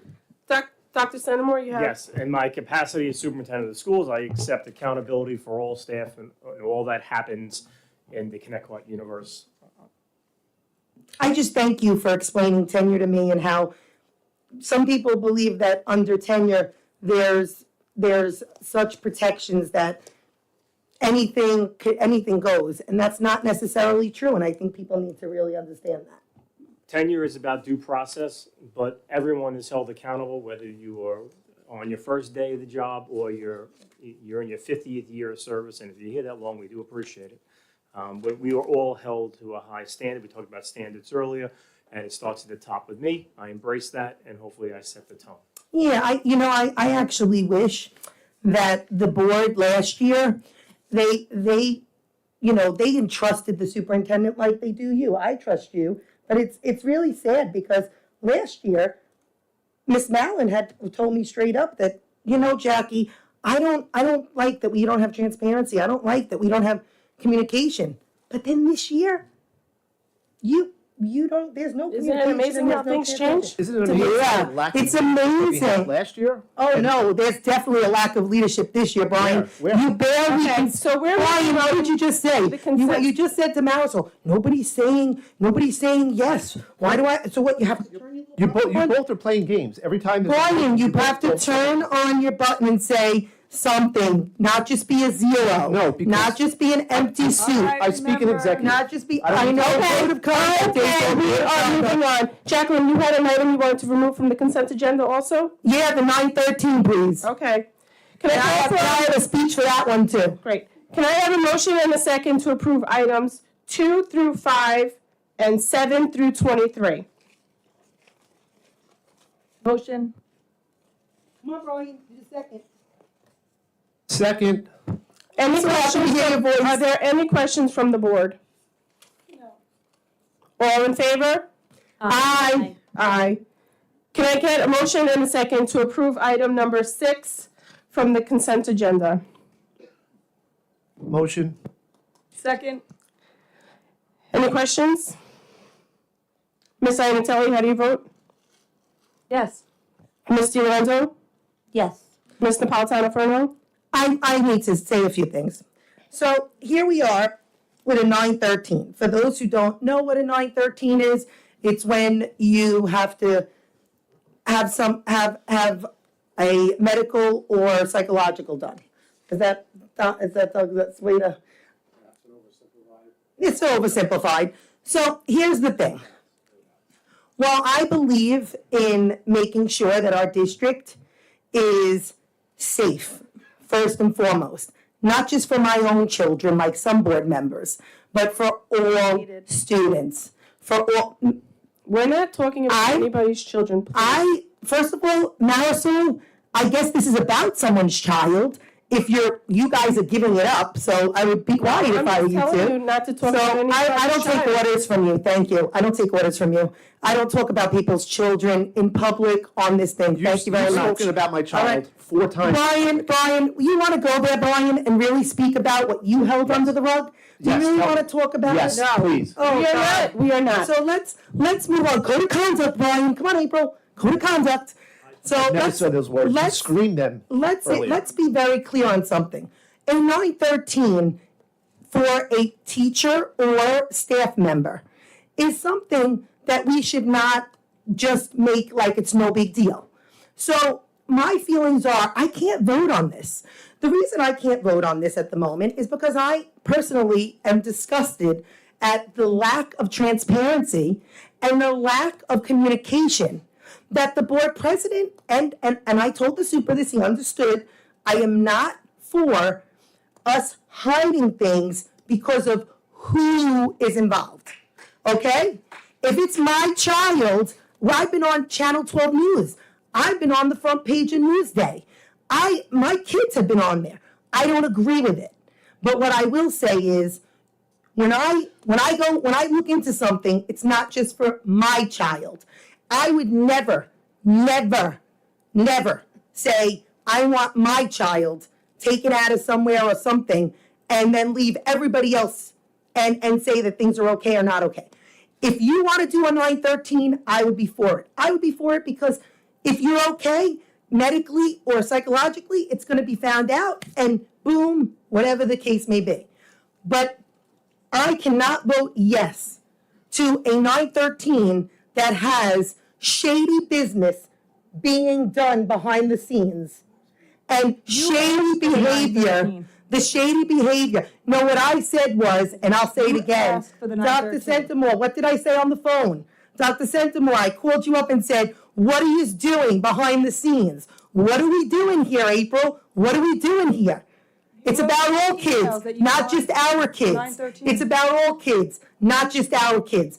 Our kids are important, but everyone's kids are important. Remember that. We're not here just for our kids. We're here for all kids. If something affects your own child in the classroom or my own child in the classroom, it affects the other children in that classroom. You make sure everybody's okay. So again, I will abstain from this vote, not because I don't agree with the 913, but I don't agree with the shady business around it because this 913 should have come to us sooner because a board member should have facilitated it to, not tried to put something under a rug and hold that rug down. And you don't like me calling you out, but hey, I tell the truth. People don't have to like it, but it's the truth. And I'm not going to vote yes to something that I don't even know what the truth is, really, because, well, we have a board member who's trying to circumvent the wheel. So you're abstaining. I'm a yes. Mr. Murphy? Yes. Okay, motion carries. I will now open the floor for the open public comment portion of the agenda. I will call individuals forward one at a time. Please wait for my acknowledgement before stepping to the podium. You should have received a number card from security on your way in. If you have not, please see a security guard in the back of the room. Any person wishing to address the board shall address the board president only. Comments should be kept as brief as possible and relate to school matters only.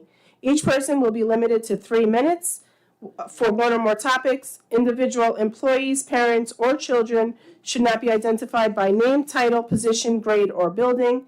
The use of foul language and threatening comments will not be tolerated, and the board will consider a recess until order is restored. In accordance with policy 1230, public comment will not exceed 30 minutes, and if there are additional persons wishing to speak, the board may consider a motion to extend the time. Number 1.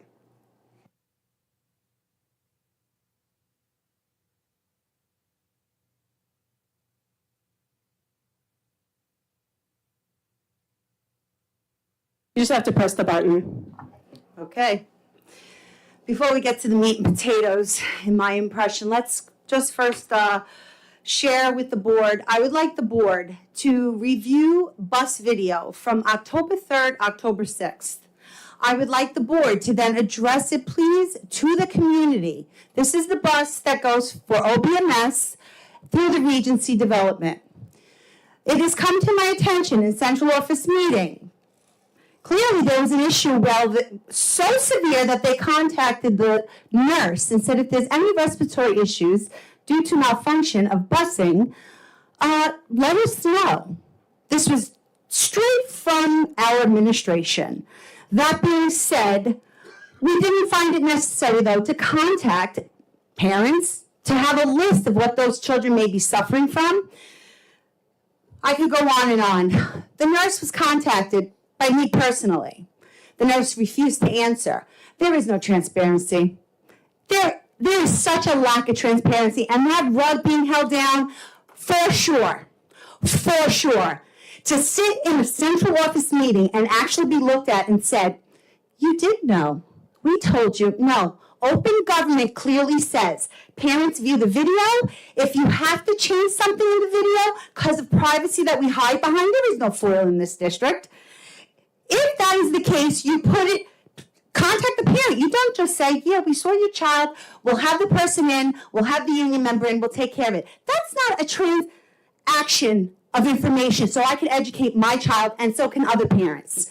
This is a problem. I do want to hear that I'll be getting back to you at the end of this comment. I want to hear it in public. Tell the people what the board sees.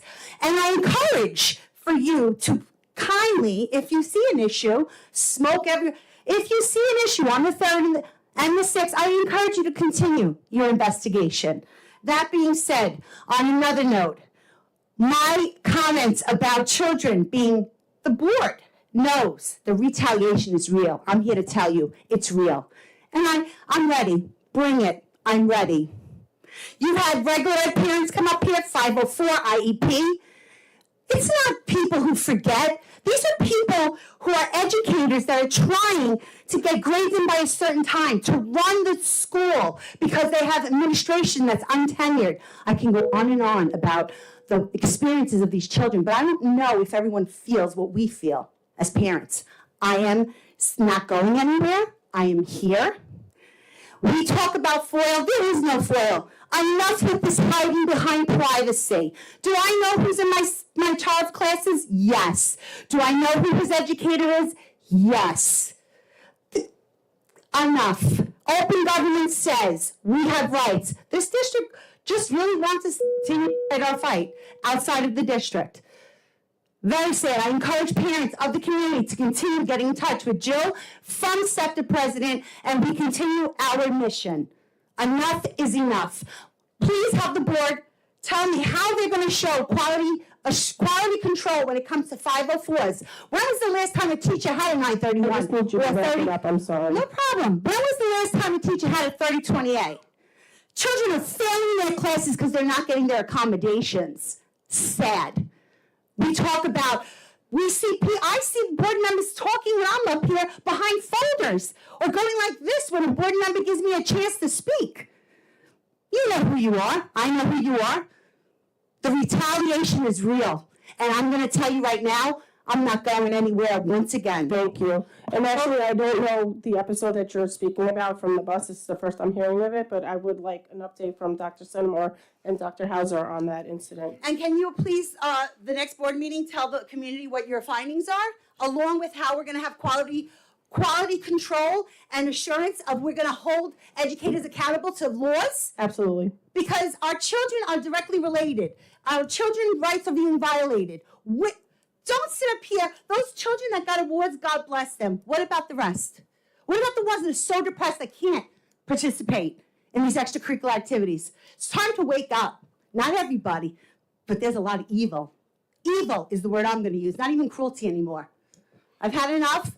I'm telling you, I'm not going nowhere. The numbers, our district is 170 plus. I'm sorry, but yes, I have to move on to the next speaker. Thank you. Not at all. I'm going to answer her on something. I would like you to know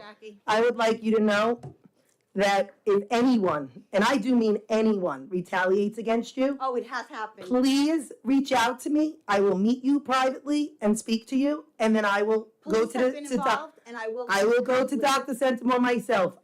That is not My okay. family. That is not okay. If tonight, because you spoke in public, there is any issue, please reach out. We've seen retaliation and it's inappropriate. We've seen it on social media, we've seen it, but I've never had someone actually reach out to me. I tell anyone, reach out to me and I'll see what I can do. Sadly, the only email is on the Board of Education. We don't have, from what I last saw, we don't have individual emails for the Board of Education. I am J. Napolitano Ferno at ccsdli.org. And if you can't get me there, JNAPFURNO@gmail.com. I will take any of those. And if you're on social media, I'm on there. You can private message me. Unfortunately, I have had to block some members of the community because I have children on there that see some of the vicious attacks. But as long as people are professional and kind, I have no issue Well, with keeping them on my Jackie, I part. appreciate you. I'm glad All to of see our- this time the board member didn't go like this when you gave me the opportunity. All of our emails are just like the all of our hold on. All of our emails are just like the teachers. It's our first initial last name at ccsdli.org. Well, I sent many last year. You talk about the process with Jesse. I could prove it to you. Call me. My emails went unresponsive. Was it a educator that retaliated or a Why board would I member? say that in public? No, we are not. Why We would are I not. say that We are in not public? saying that. I No. just was curious. Why who would I say that in retaliated? public? Have a good evening. Number two. Number two. Three. Number three.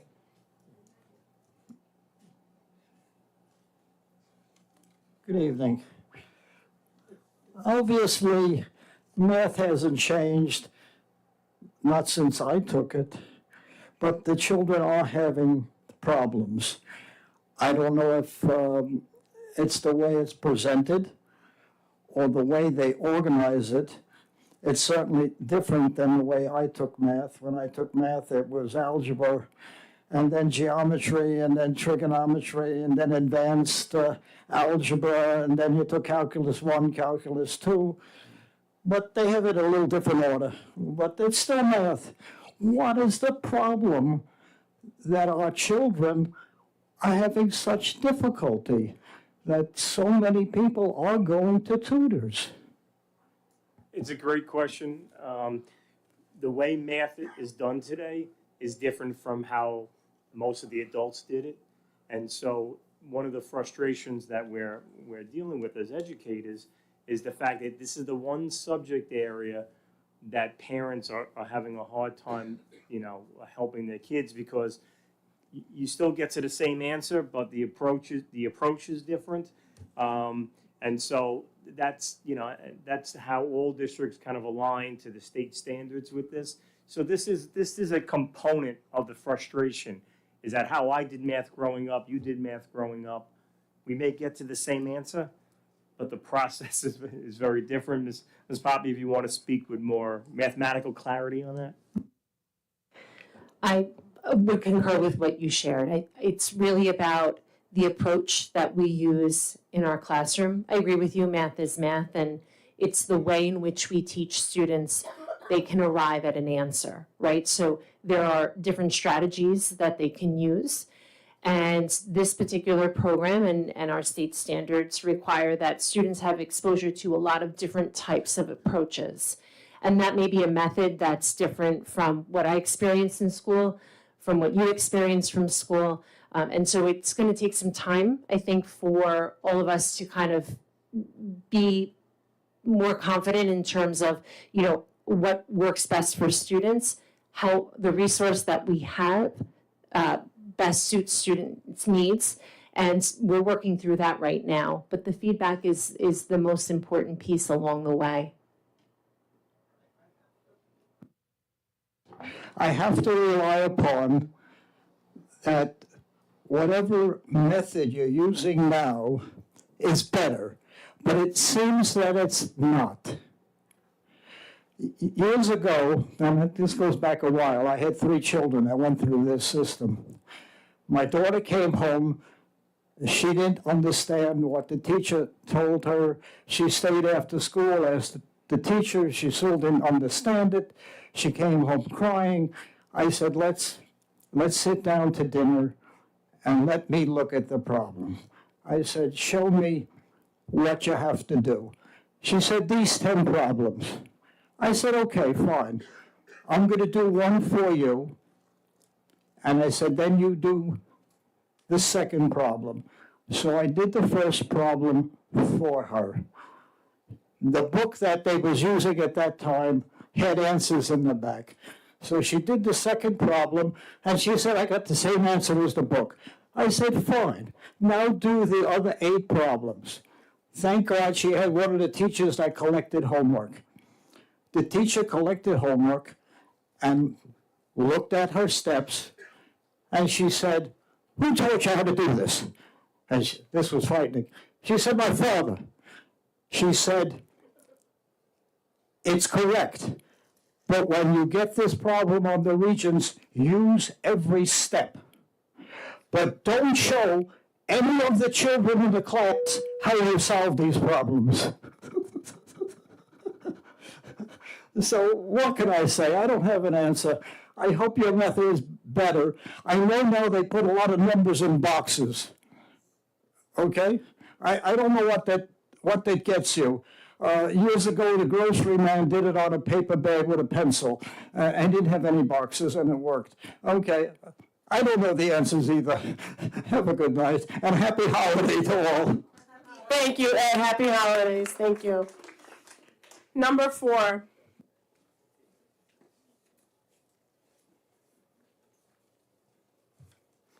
I'm just going to be up here as a taxpayer. And I don't think anybody should be sitting here thinking about piercing the cap. I think the last thing we need is to pierce a cap. Everything else has gone haywire. The cost of your gasoline is up twice. The cost of your groceries is up 25%. The cost of your home heating oil is up twice. So everybody else in this school district has their own cap. I have my own cap. I'm going to make this much money. I've got to spend just this much money. So I think all of us have to be the same way. We've got to have our pencils sharp. We've got to realize, what can we do? What are the trade-offs? What do we do to make sure that everyone in the school district can stay in the school district? And so that's the words of wisdom for tonight. Thank you. Thank you, sir. I think we all agree with that. There's no number 5, right? We're done? Okay. Can I call for a motion and a second to adjourn the meeting? Motion. Second. All in favor? Aye. Happy holidays and Happy New Year. Happy holidays. Happy New Year.